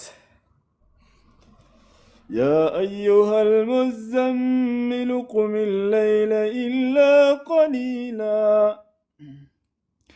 نصفه أو انقص منه قليلا أو زد عليه ورتل القرآن ترتيلا إنا سنلقي عليك قولا ثقيلا إن ناشئة الليل هي أشد وطئا وأقوم قيلا إن لك في النهار سبحا طويلا واذكر اسم ربك وتبتل إليه تبتيلا رب المشرق والمغرب لا إله إلا هو فاتخذه وكيلا واصبر على ما يقولون واهجرهم هجرا جميلا وذرني والمكذبين أولي النعمة ومهلهم قليلا إن لدينا أنكالا وجحيما وطعاما ذا غصة وعذابا أليما يوم ترجف الأرض والجبال وكانت الجبال كثيبا مهيلا وسوسو ሲቀበር ቀብር ቦታ ቁርአን መቅራት ይቻላል ወይ? ይህን የሚያዛንድም የቁርአንም ሆነ የሐዲስ ማስረጃ የለም። የነቢዩ ሰለላሁ ዐለይሂ ወሰለም ሰሃቦችም ይህን አላደረጉ። ይቅረኡ ዐላ መውታኩም ያሲን ሐዲሱን ደዒፍ፣ በሞቱ ሰዎች ላይ ያሲን እንቅሩላቸው የሚለው ሐዲስ ደዒፍ ነው። ታዲያ ምንድን ነው የታዘዘው በቀብር ላይ ከተባለ ነቢ ሰለላሁ ዐለይሂ ወሰለም በግልጽ ሐዲስ ላይ በእርሳቸው ዘመን ሰው ከተቀበረ በኋላ ቁጭ ብለው እዛ ቁርአን አልቀሩም። ግን ምን እንዳለ ተመልከቱ። ሰሉ ሊአኺኩም ተስቢት ፈኢነሁ